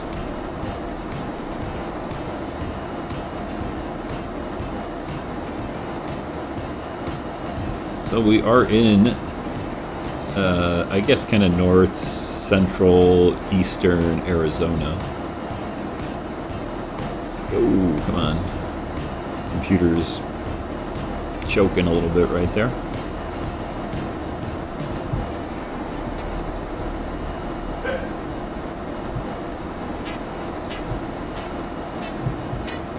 We'll be looking out for that ORTHO4XP. Should be coming up shortly.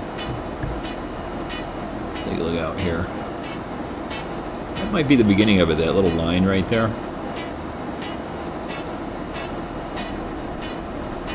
Like I said earlier, I do have ORTHO4XP all the way from like Phoenix up to the Grand Canyon.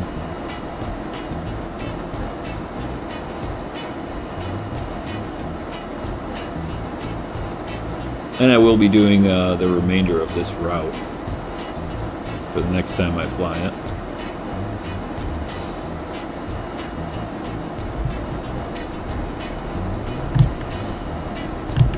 That one looks better. Alright, we'll keep watching this for a little bit. Let's just double check everything inside here. Yep. Nice calm flight. Let's take a look at our legs.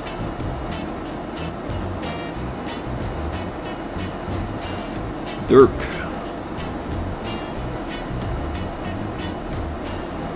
Dirk is 182 miles away.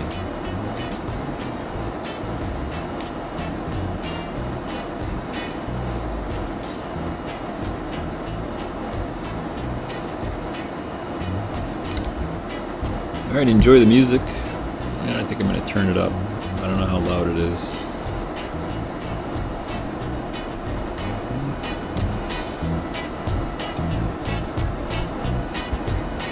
Keep on cruising. We're almost there. Hour and 20 minutes away.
And back. Had to take a little break there.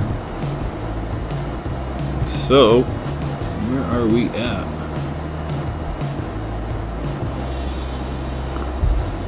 Yeah, we're just passing those two airports there. I forgot what they were called.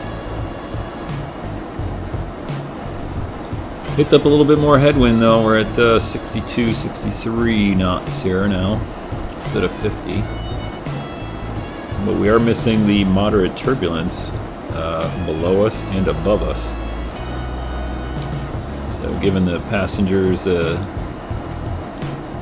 nice smooth ride. 115 miles out of Dirk. Right there.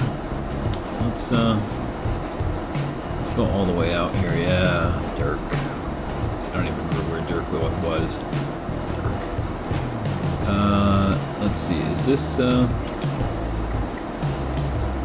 Phoenix area?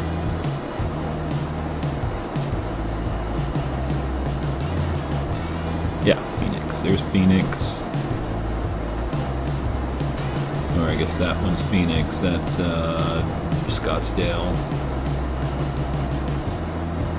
Everything's getting a little squished there. Flagstaff, right there. Grand Canyon, right there. And we're still waiting on the ORTHO4XP to come in. At least it's clear.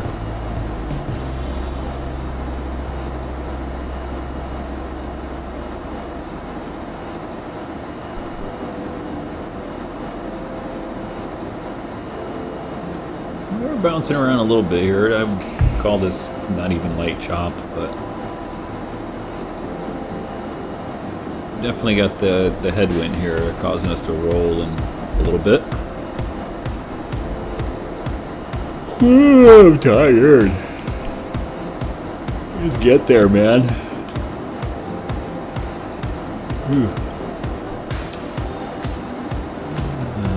1945, yeah, with that headwind. Picking up about 10 knots from what we had initially. Let me take a look. Do I still have my wind chart up? No. Let's take a look at that. Light double winds.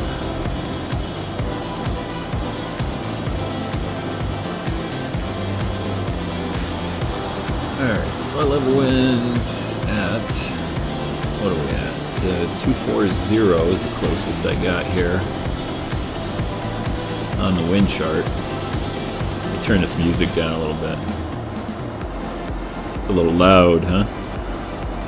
At least it looks loud. Seems loud to me. Alright, so we got about the 240. It is showing about 40-45 knots.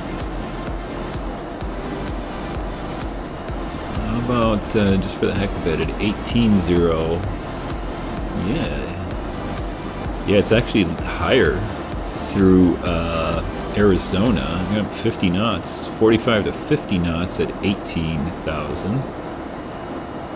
Let's go up to 30,000. Yeah, it's like 50, 55, 60, 50, 67, and 80 over Southern California, Western Arizona. So I think we got the best flight level here. We got Jetmax to the north of us, just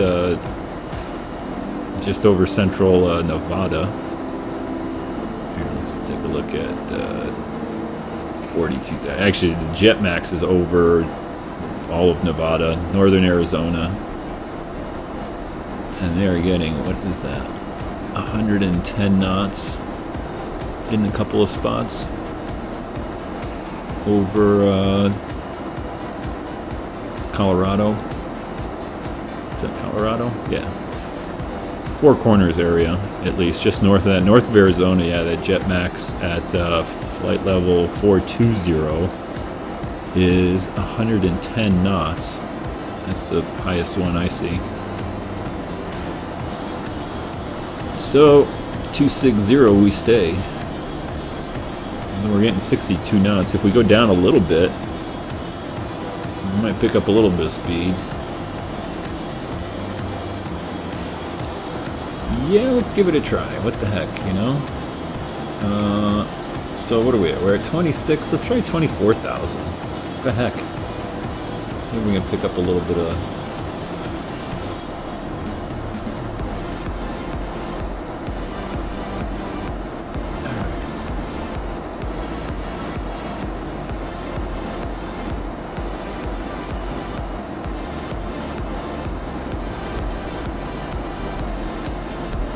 We're at 62 knot headwind over here, so let's see what our headwind is down at 24,000 feet.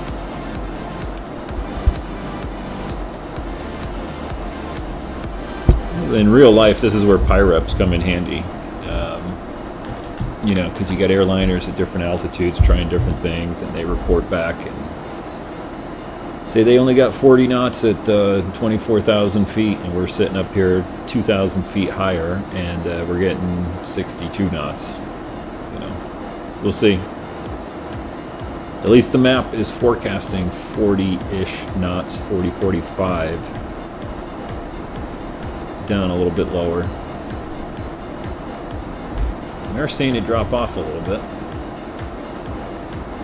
Down to 61 right now. Keeping an eye on our ground speed too to see if we can maximize that. So we're at 424 and a slight descent here. Don't really go. Let's go down a little bit faster.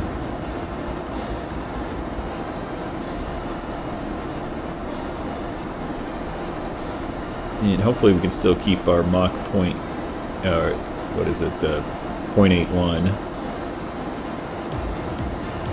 So we were seeing what, around 63 knots on the headwind. So if we can gain 13 knots, even if we have to stay at 0.80, which it looks like we will, we're down 3 knots already, so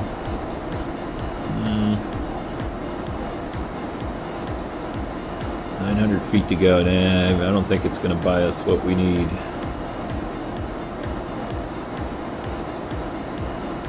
So we're going to start overspeeding here in a minute.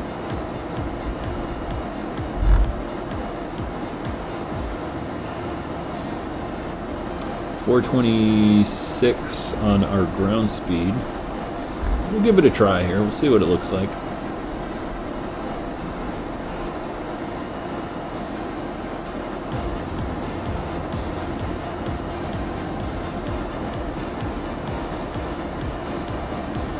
Theoretically, let's see, so we dropped 0.02 Mach, so that's, what did I say that was? Is that 13? That was 13 knots.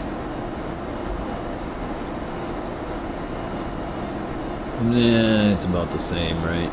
I mean, we dropped 13 knots on our airspeed, and we dropped about 6 knots on our headwind, so we're right around 425.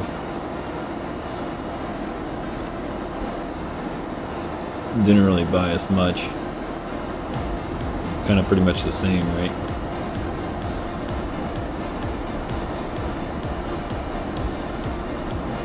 That's okay. We'll get a better look at the scenery. We'll stay down here at 24,000. Yeah, 426, about the same. So we're just burning more fuel probably, that's about it.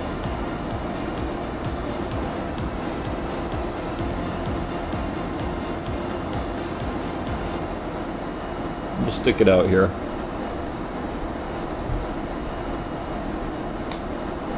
Shouldn't really change our arrival time at all. Kind of evens us out here. The only thing, like I said, we're probably using more fuel flow here. And I don't remember how to look at our fuel flow, but whatever.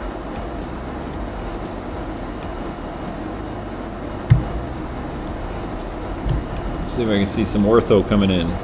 Not yet. We're getting there. There's ortho over there. So we should be coming into some ORTHO4XP photorealistic scenery here shortly. Because you can see that square, everything south of that line right there is ortho. I can tell by looking at the mountains. You see this is just kind of generic you know, overlay tile.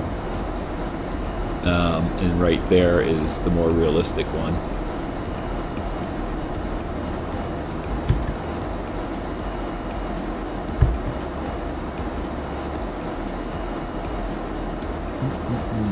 So we should get out of this generic stuff pretty soon.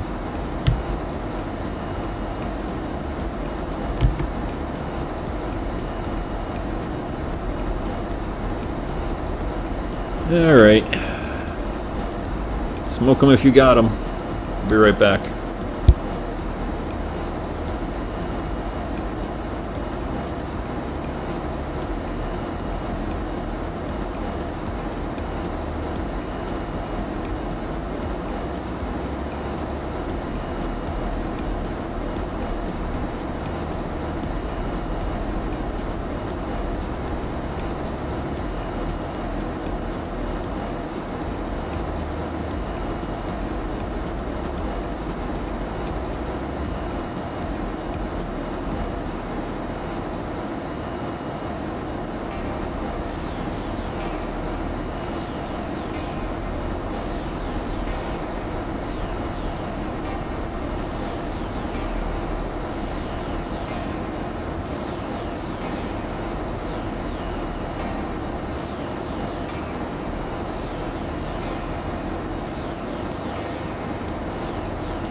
Alright, had a quick smoke break. Herbert, hello. How you doing? See you on the live chat on YouTube. We are flying Dallas-Fort Worth, Texas to Orange County, California. We're just north of Phoenix right now.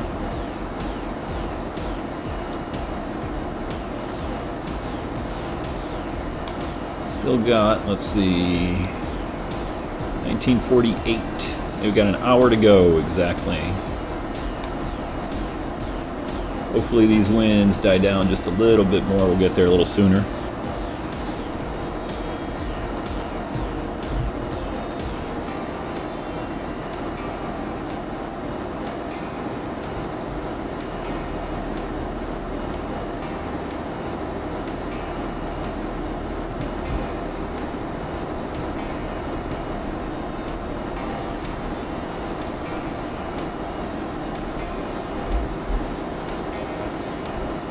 We should be starting our turn to the south-southwest here shortly, over Prescott, Arizona.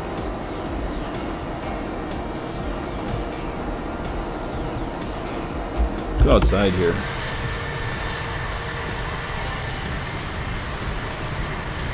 I can see Ortho back behind us there.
I'm gonna have to add some more music to my little tracks here.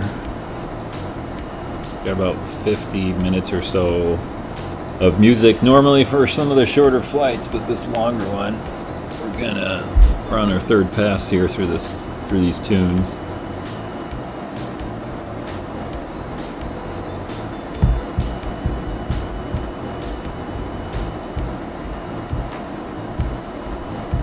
Almost to Prescott here. We started turning a little bit to the south-southwest, like I said. And at that point, I think, we hit the ortho scenery.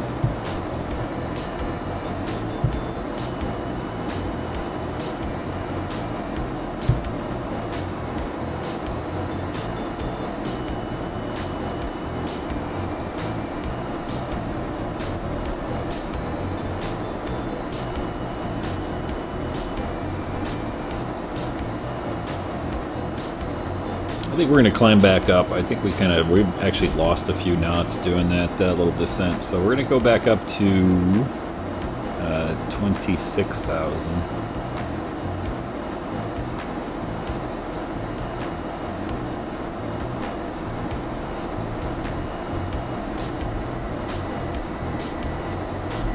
We'll get our 13 knots of speed back.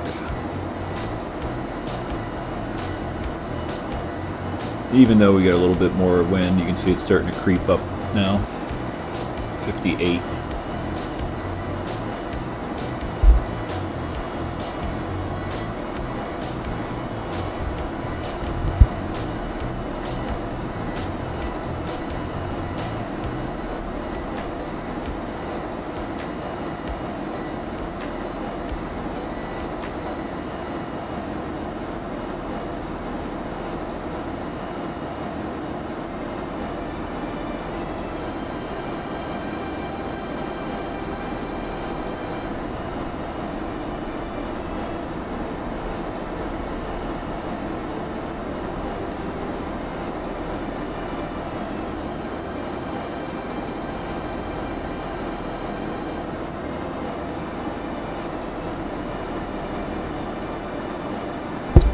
Alright, since we do got a little bit of a turn here, we'll turn on our seat belt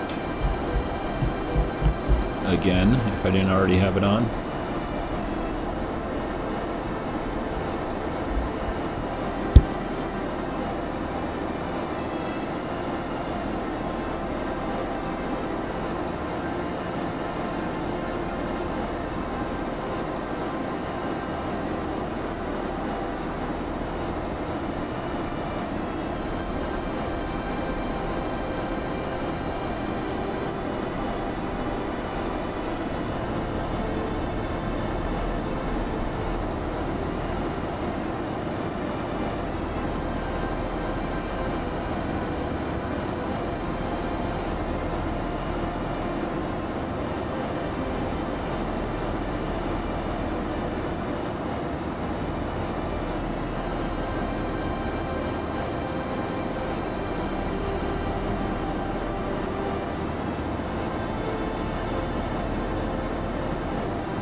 And we're picking up our ORTHO4XP photorealistic scenery up ahead. Finally. You can see the dividing line right here, right along here.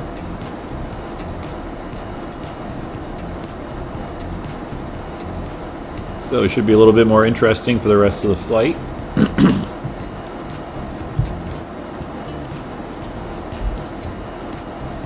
And let's go ahead and crank our speed back up. 0.81 Mach.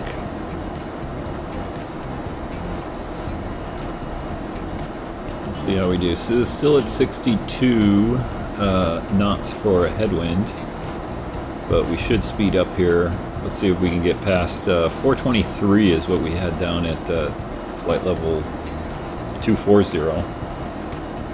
We should be able to get past that at least. A couple knots.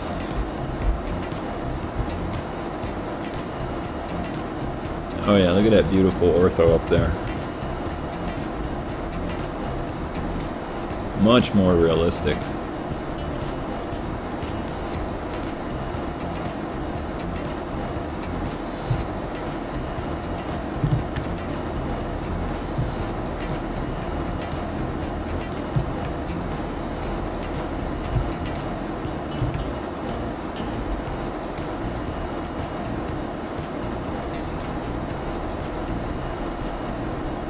Alright, it's all ORTHO4XP from here on out. So as soon as we get a little bit closer to it and over it, we will do some exterior views.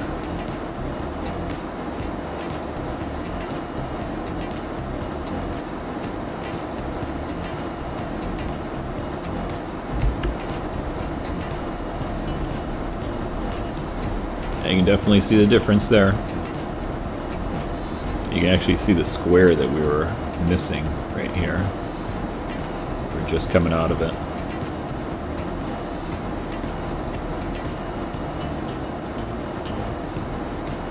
So let's see, where are we at? We are coming up to, well, we're past Prescott.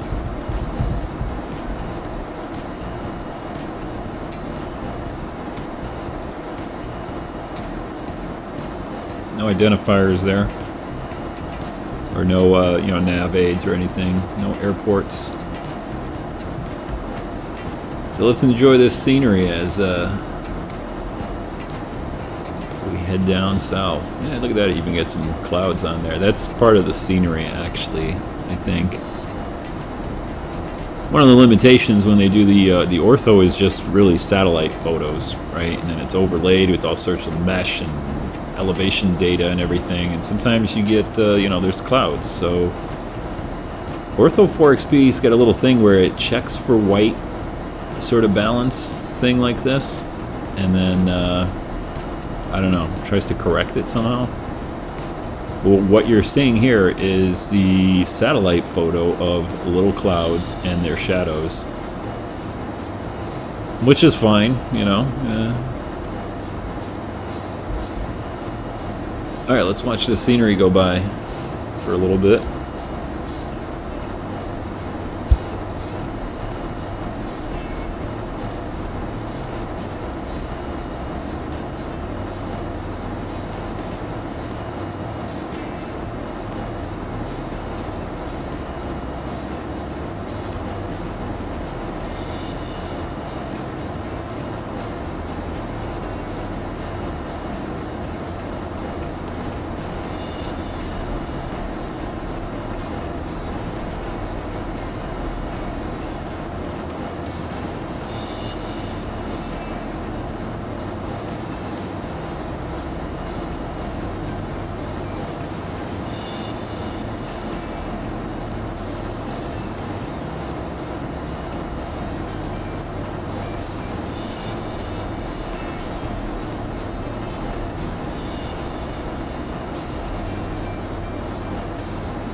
Ay, ay, ay. I'm ready to get there, man.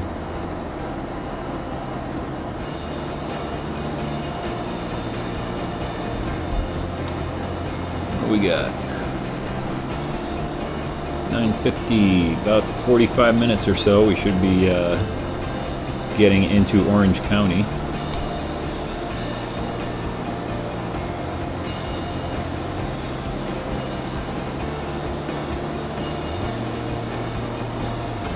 So, let's get set up for our approach.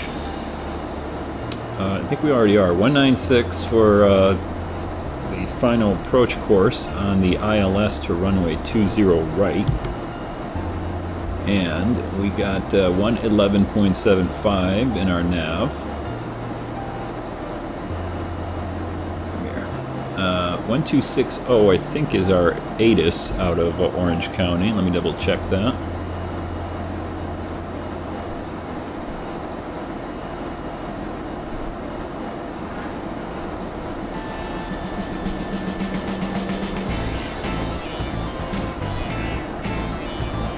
Yep, 126.0.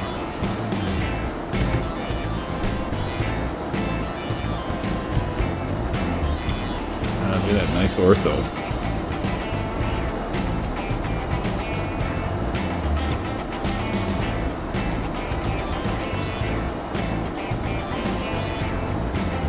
Double check my sound here. Aircraft interior, exterior, yep.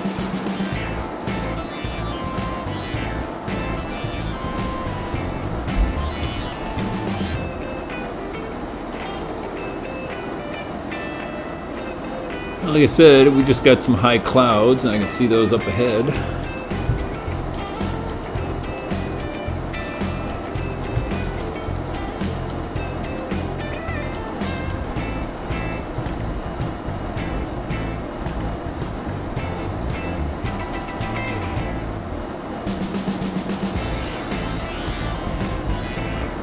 Nice ortho. I think this is at I forgot what level of ortho I was using here. I think 17 is generally what I used right here. I did a couple of patches, which you see over here at 16. That's why they don't quite fit in, or they're not. Yeah, my cat is literally going apeshit.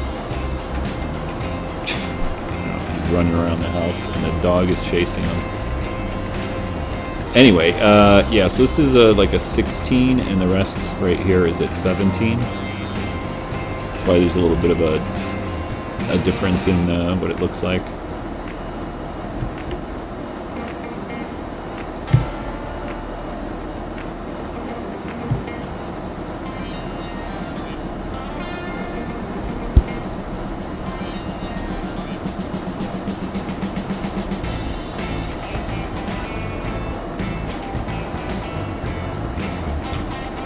I'm not sure what this is here. Is this Lake Havasu? Not sure. Let's go inside and find out.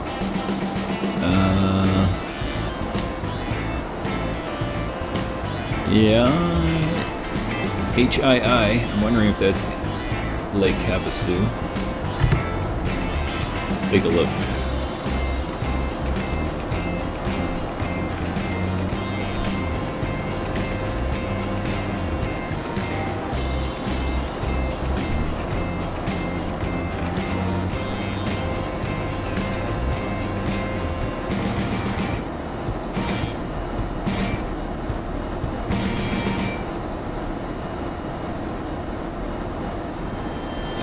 Yep, Lake Havasu.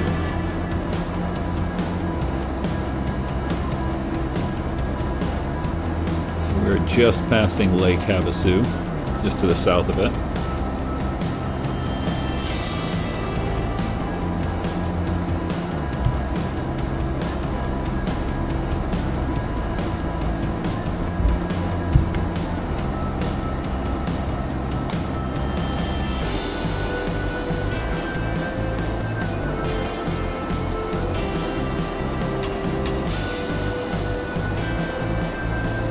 Pretty big place. Never been there myself.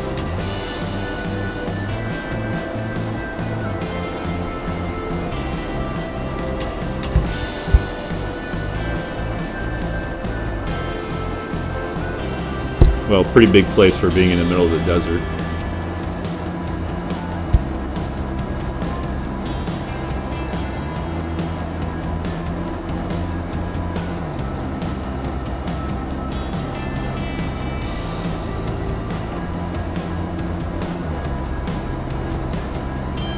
We got two airports there. We got Lake Havasu City, which is right here, and this little one here, oh boy, I'm going to butcher this name,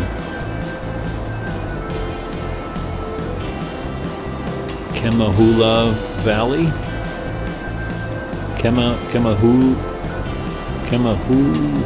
Kemahuvi Valley. I'm butchering that, but that's what that little one is right there.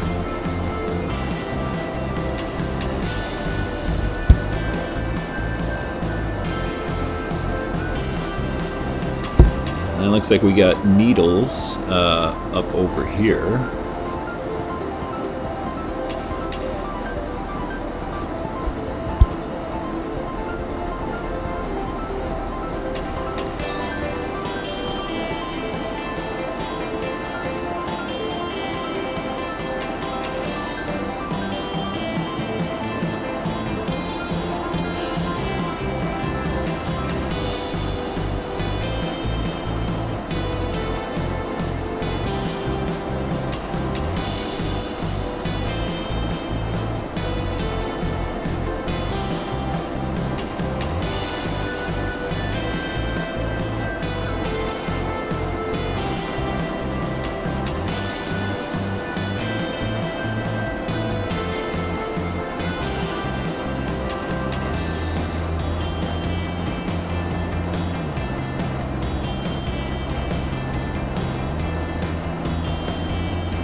Just realized I was talking with my my mic off. So yeah, we're about 45 minutes out of Orange County, just past Lake Havasu, Arizona, back there, just behind the engine.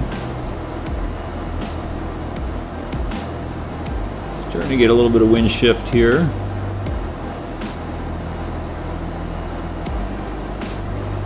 We are, let's take a look here. How far out of Palm Springs are we?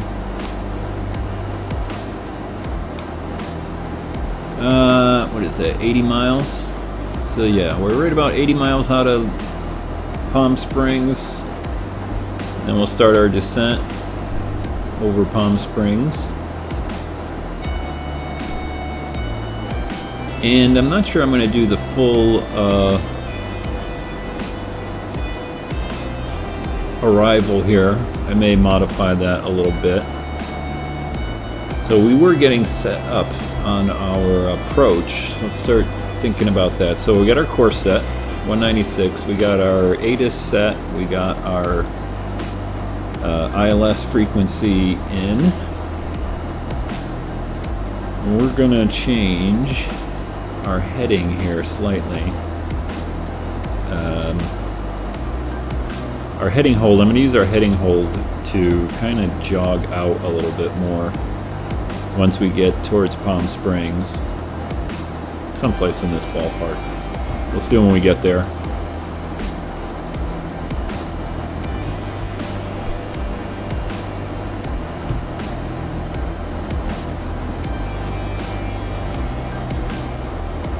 Look at this little spot. Not sure what that is. An old field of some sort.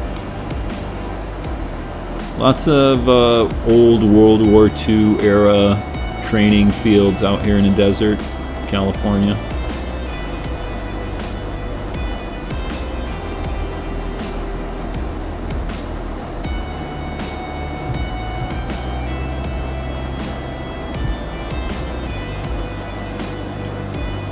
We got some of that cloud. Looks like we're going to be going through that at our altitude here. So again, we're about 70 miles out of Palm Springs,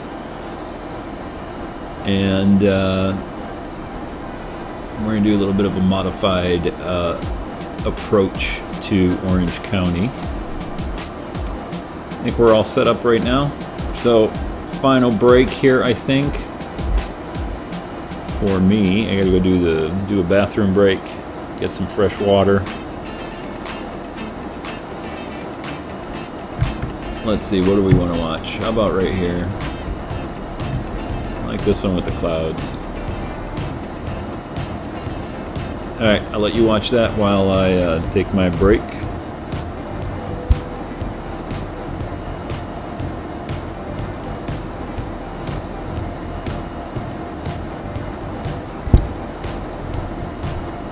Hey there, Iser. I hope I'm not butchering your name there. What joystick are you using? I'm actually using a Thrustmaster T1600M along with the throttle from Thrustmaster.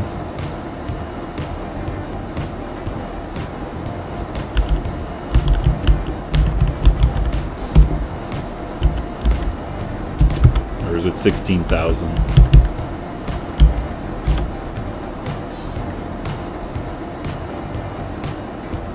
And it's actually brand new. I actually only got it this past weekend.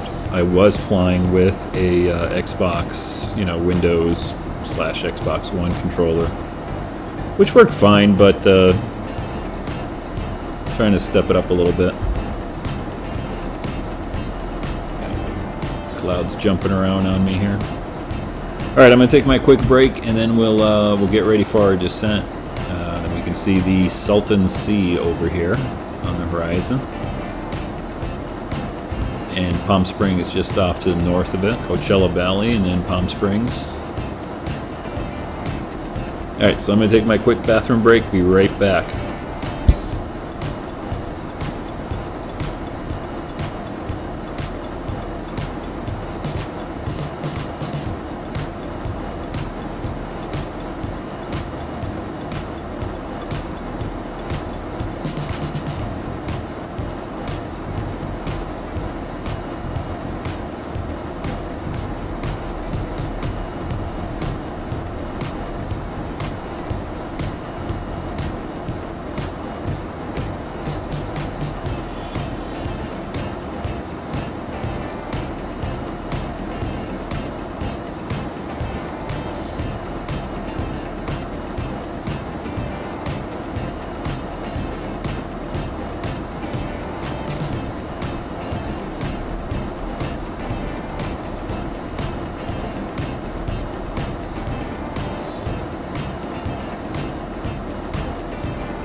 Alright, I'm back.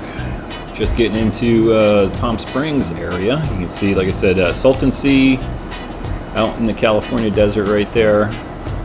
Coachella just underneath the wing. Palm Springs up ahead. I gotta go get the dog.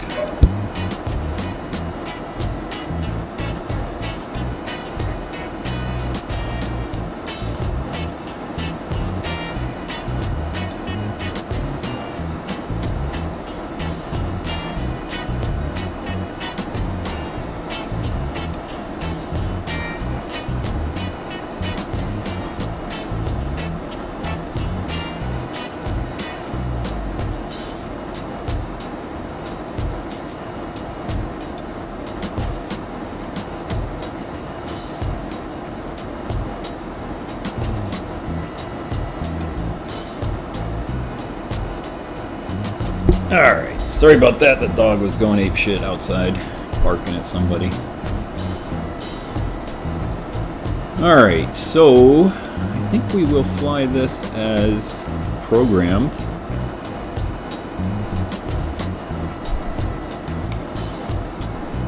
We're at 26,000. Let's see here.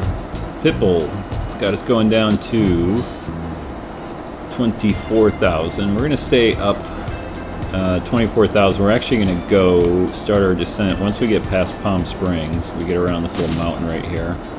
I think this takes us on the south side of the mountain. Yeah, I guess we can do that. What the heck? Let me take a look at this.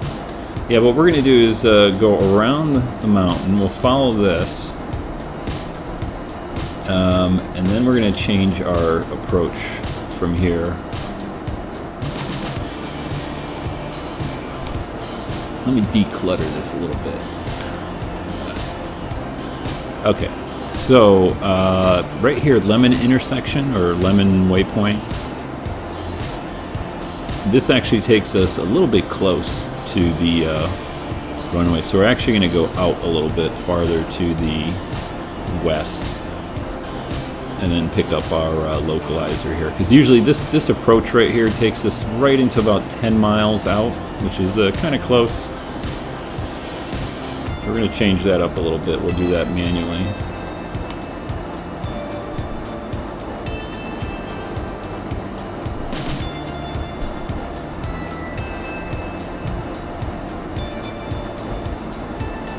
There's Coachella.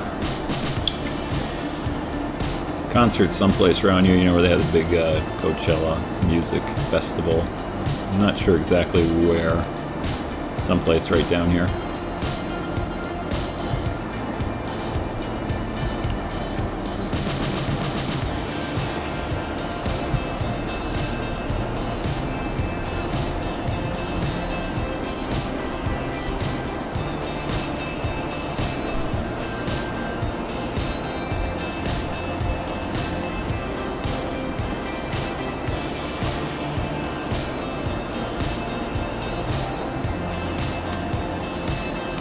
Yeah, see on here, we're actually going to turn once we get over Bands.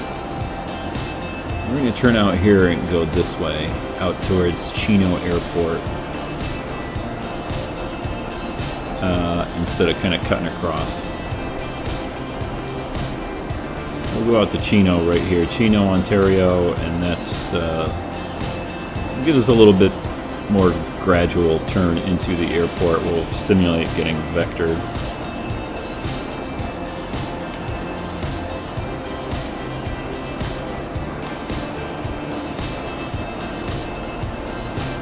So we did have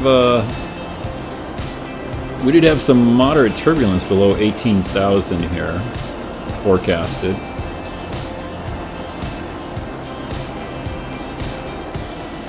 We're just coming out over Palm Springs. You can see Palm Springs Airport down here, someplace. Is that it? Yeah, right there. So it looks like this approach does take us to the north side of the mountain, through the Banning Pass here. This is the Banning Pass.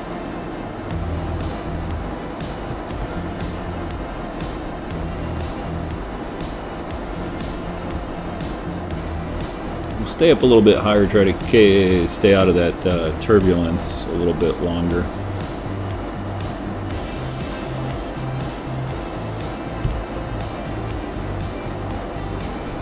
I think I see my house.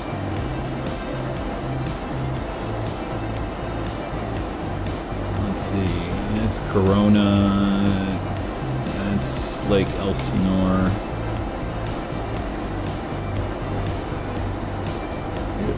Sorry about that. I can see the ocean already. That's the ocean back there. We'll be landing airport right down here someplace. Orange County. I live someplace right there.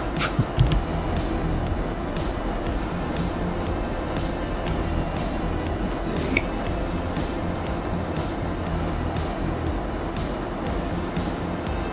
Yeah, I think I live right down here where my mouse is. If I'm reading this correctly. Or maybe just in front of the mountains right here. Yeah, I think this is Temecula Valley is where I live. Alright, let's see where we're going. Yeah, it kind of takes us over the mountain here. So we are going to come off of our nav, our LNAV here in a minute. Let me go ahead and set this up. We're going to go right there. We're going to go to Chino Airport. Instead of making this tight turn right here. What this turn does is it actually takes us right over this mountain, and then we go down behind it, and then we make a quick left into the airport. We're going to kind of come around pretty much on the heading of what we're doing here, and then come around the mountain this way and pick up the localizer. So let's go ahead, come off of our LNAV, we'll go to heading select. Should turn us a little bit more here. And it looks like we are coming over the mountain right here, yep, just over Palm Springs. There you can see Palm Springs down below us.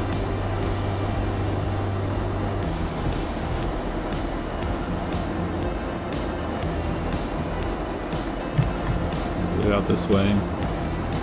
Again, I got kind of, we're just coming over that Banning Pass here, so you can see some of this is ortho. It's just at a different zoom level, so it kind of comes out a little bit different. Alright, we're going to go ahead and start slowing ourselves down here. So let's go down to 0.68. About 200, well not that much. Let's go 310, or yeah, whatever. 190, right there. And we're going to start coming down to... How far shall we go down? We're kind of eyeballing this. I'm going to say 14,000. Let's come over here.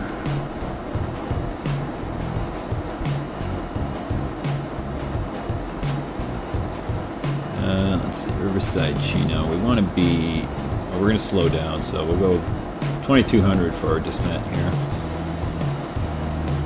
And in fact, we will slow down a little bit more.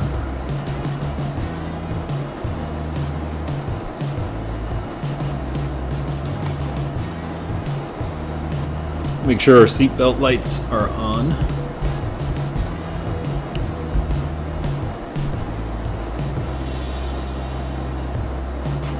think we'll turn the volume up just a little bit here.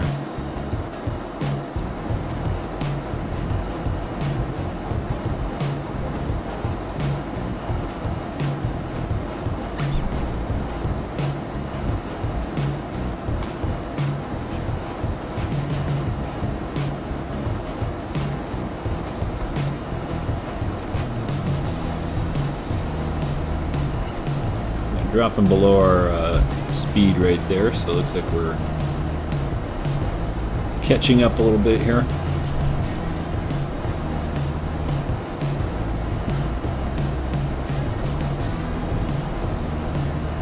We'll switch over to our airspeed hold instead of Mach.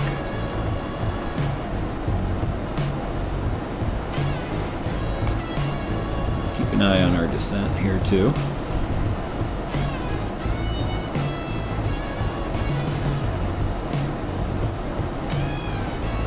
too much to go.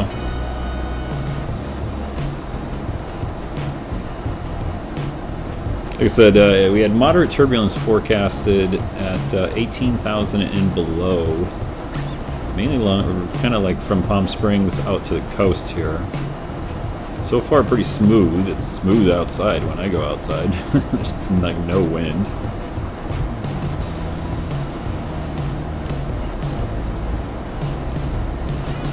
Orange County, John Wayne Information Mike. Alright, we got our ATIS. 1800 Zulu weather. Wind calm, visibility more than 10. Sky conditions 17,000 few, 25,000 few, temperature 19, dew point 11. Altimeter 3010. Arriving runways 02 left, 02 right, departing runways 02 left. Alright, I got our right. altimeter set. Advise on initial contact you have 3010. line. Get rid of that.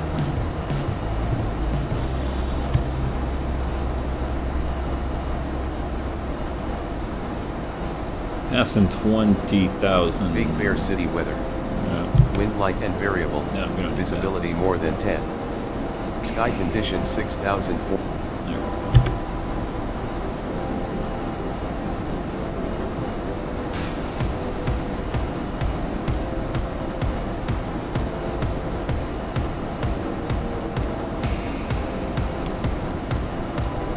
Let's see. We'll turn our VOR1 display on.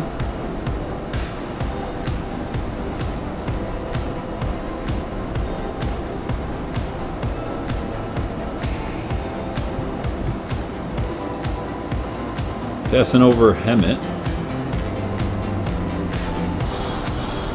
going into Corona, California.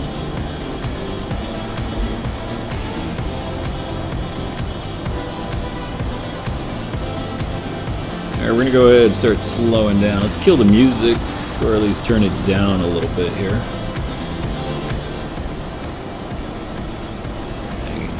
Get a sterile cockpit going. Get down to 190. We are overspeeding a little bit, so I'm going to drop down a little bit more. We'll put some spoilers up.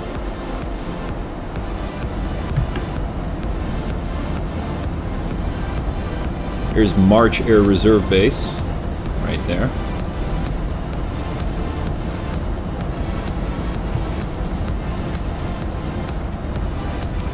Hey there, Jamie. How's it going? See you on chat.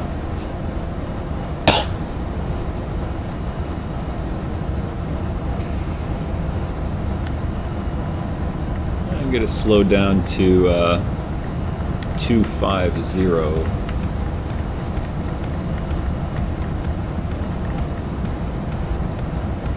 Go full spoilers.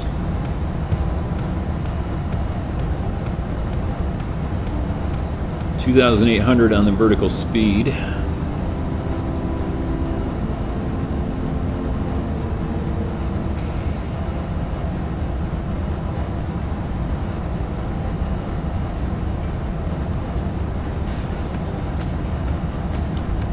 Alright, we're actually going to go down lower now. So right around Chino, we want to be somewhere around 4,300, I think it is. Say 4,500. Let's see, that works out pretty good at our current speed. Drop the spoilers down a little bit.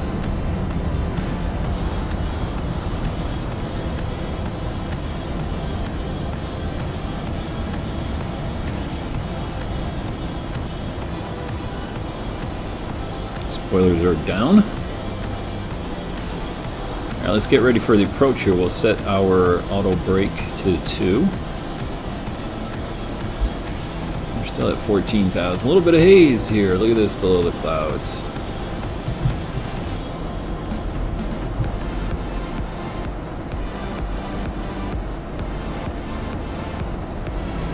A little bit more spoiler here to keep us at our airspeed. actually going to come down to 230.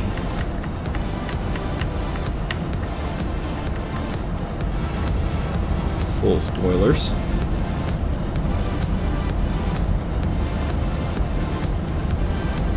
Coming out over Corona right now.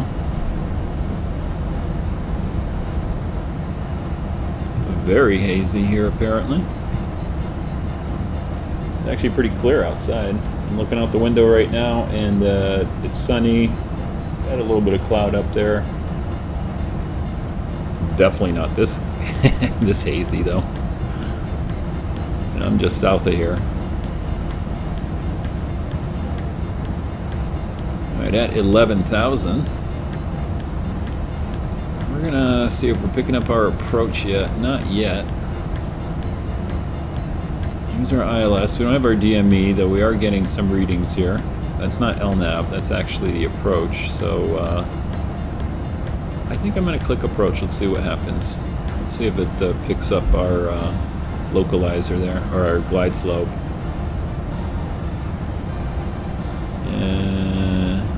Approach. Nope, did not pick that up.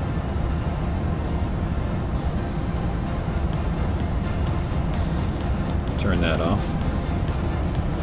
Do want heading though.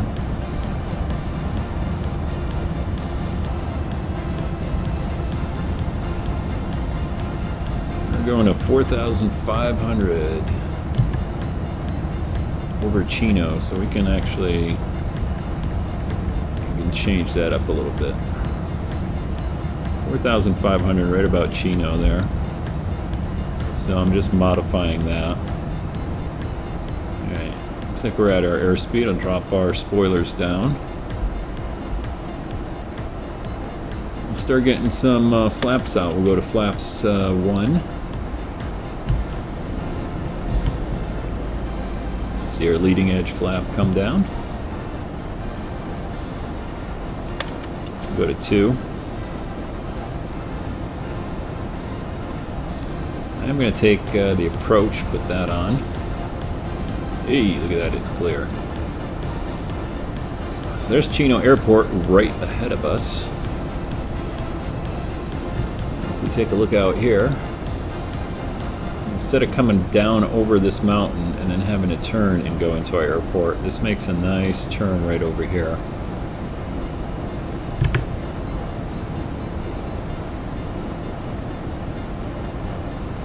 Looks like our glide slope's coming in a little bit.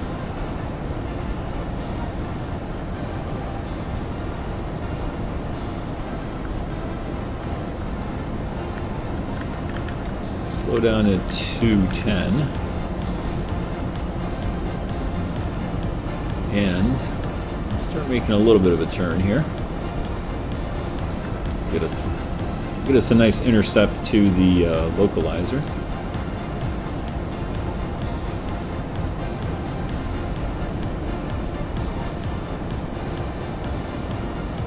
Going to double check. 11175. Yep, that's correct. We're at 6,400 feet.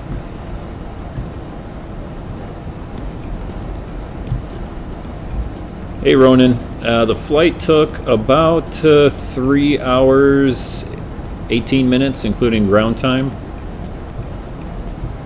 Should be about 3.5 hours, another 10-15 minutes we should be on the ground.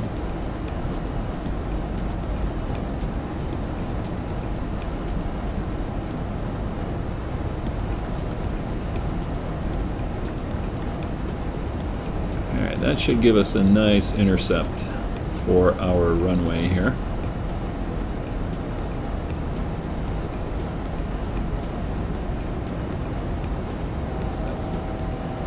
4,500. We got 1,000 feet to go. And there's our localizer, so we are now picking up the ILS here. We just got the localizer bug. We'll hold here at 4,500 until we intercept it. We are on approach, so it is picking this up.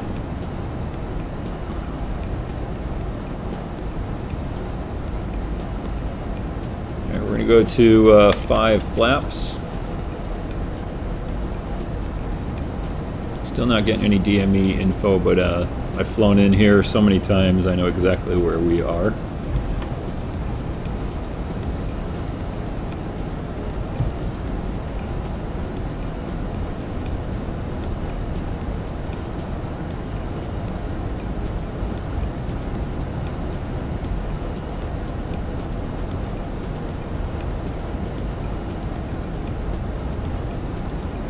Alright, 20 miles out. We've got our DME right here. We should pick up the localizer, someplace right over these mountains here. Make a turn to the left. 10, 20, about a 30-degree intercept.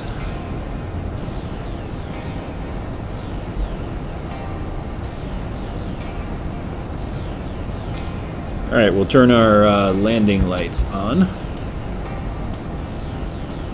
Logo lights on. Make sure our seatbelt light is on.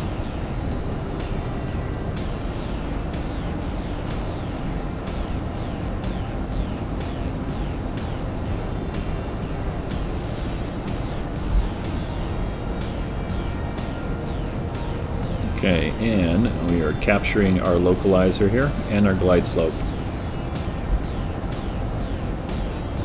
Should start turning us to the left here right now.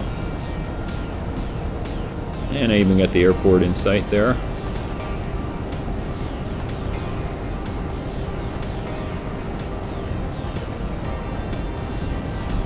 Let's take a look outside.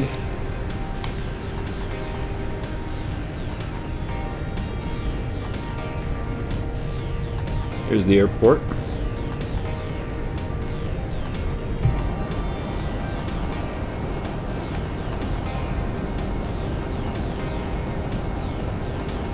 Alright, we'll start slowing down to 190.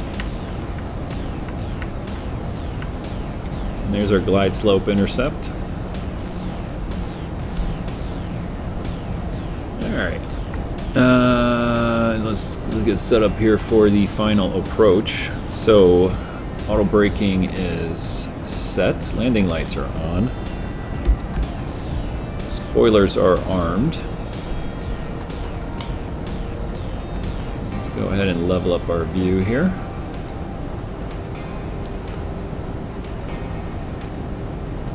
And we are at 13.5 miles out. We're going to go ahead and go down to 150 on our speed. We'll go to 15 on the flaps.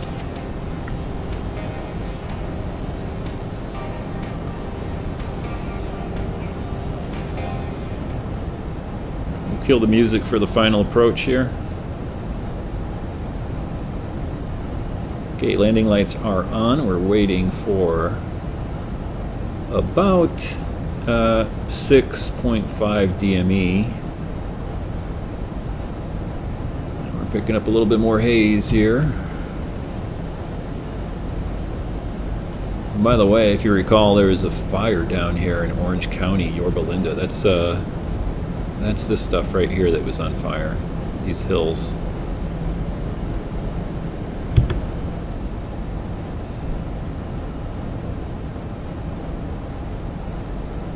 Alright, 10.6 DME. We'll go ahead and hold at 150 right here for this speed.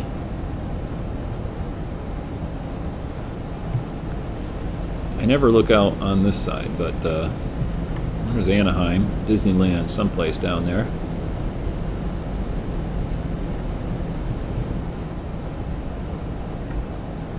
Ada said the winds were calm, so it should be a nice landing. We'll see if I don't screw it up.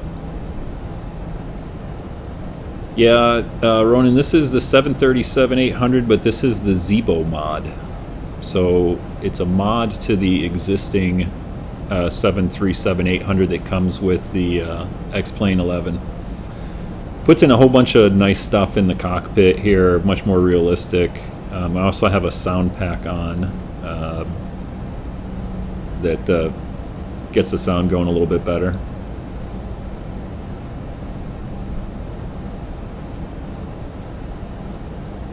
And the ZIBO mod is free if you don't know. So if you go to like xplane.org, search ZIBO, Z-I-B-O, like in the title of the video, you'll find it. Alright, we're at 7.5. Let's go ahead and slow to our final approach speed, 138.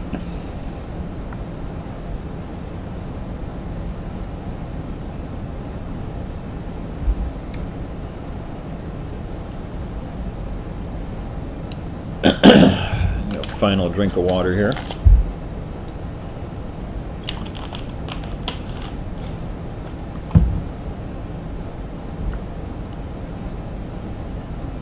Yeah, the ZIBO mod's definitely much nicer.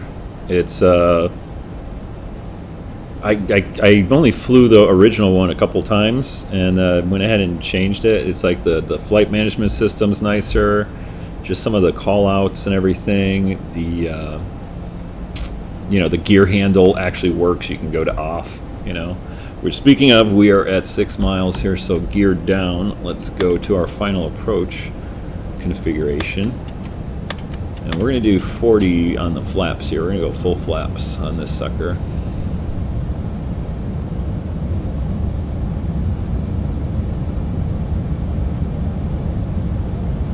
So gear is coming down.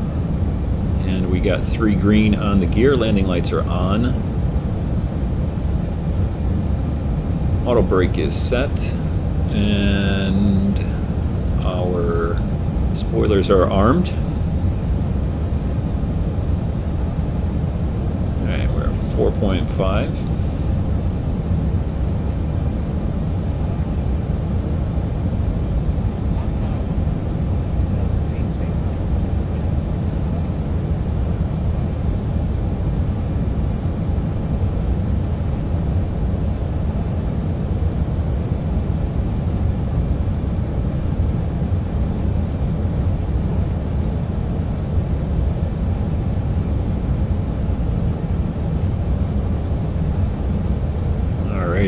Let's get down on the ground here.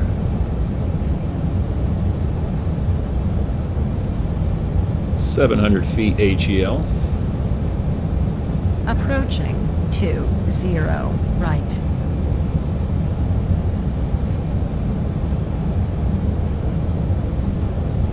This is the X-Plane 11 that I'm flying.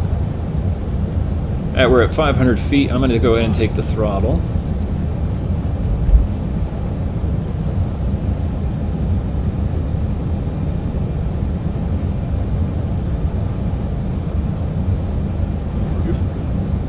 Hiccup there on my PC.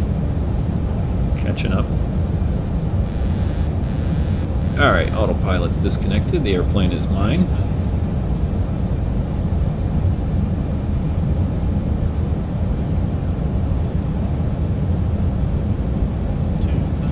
.200 feet, we're landing.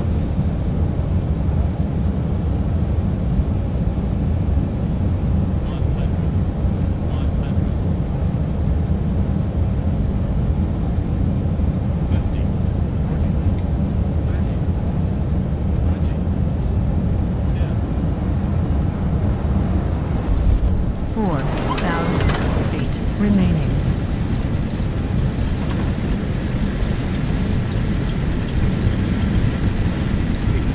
.80 knots, thrust reversers off.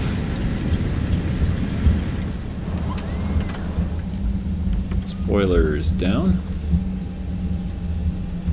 Alright, welcome to Orange County, John Wayne Airport, California. Landing lights off.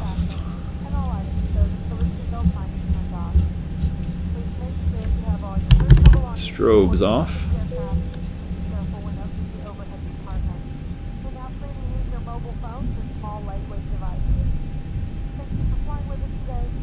Alright, it has been a long flight. Thank you very much, Jamie.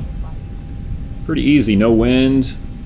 That was pretty straightforward. I'm also getting used to the Thrustmaster joystick here too. Like I said, I've only had it like since the weekend, so definitely has improved my my landing there. Yeah, I'm not sure how hard of a landing it is. Approaching. The 0, X camera 2, plugin I have right. on here tends to kind of, at least in the cockpit, it looks like it's a lot harder than it is. I have to get the add-in, the little plugin that actually tells you, you know, what your vertical speed is on touchdown. But we'll do a replay here in a second, and that was probably pretty smooth. Matter of fact, we'll hold right here because I got to run out to an appointment here in a second. So let me go and hold right here. We're not even going to make it to the gate. Let's go see a replay of that.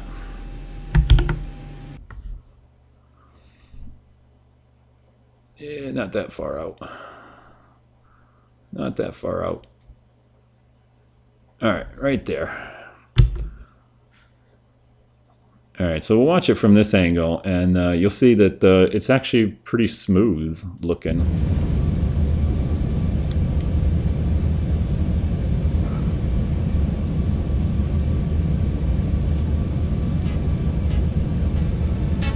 Throw some music on here for the final flight.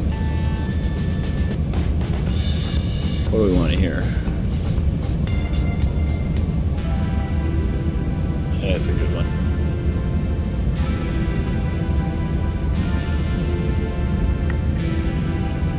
The runway in Santa Ana, I'd have to look. It's actually kind of short. It's not a super long runway. I don't recall offhand here.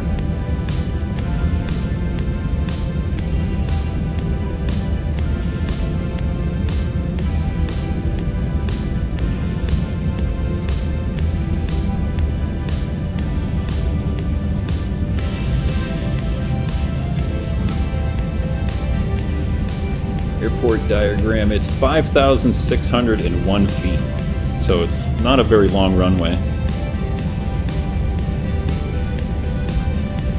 Alright, over the freeway.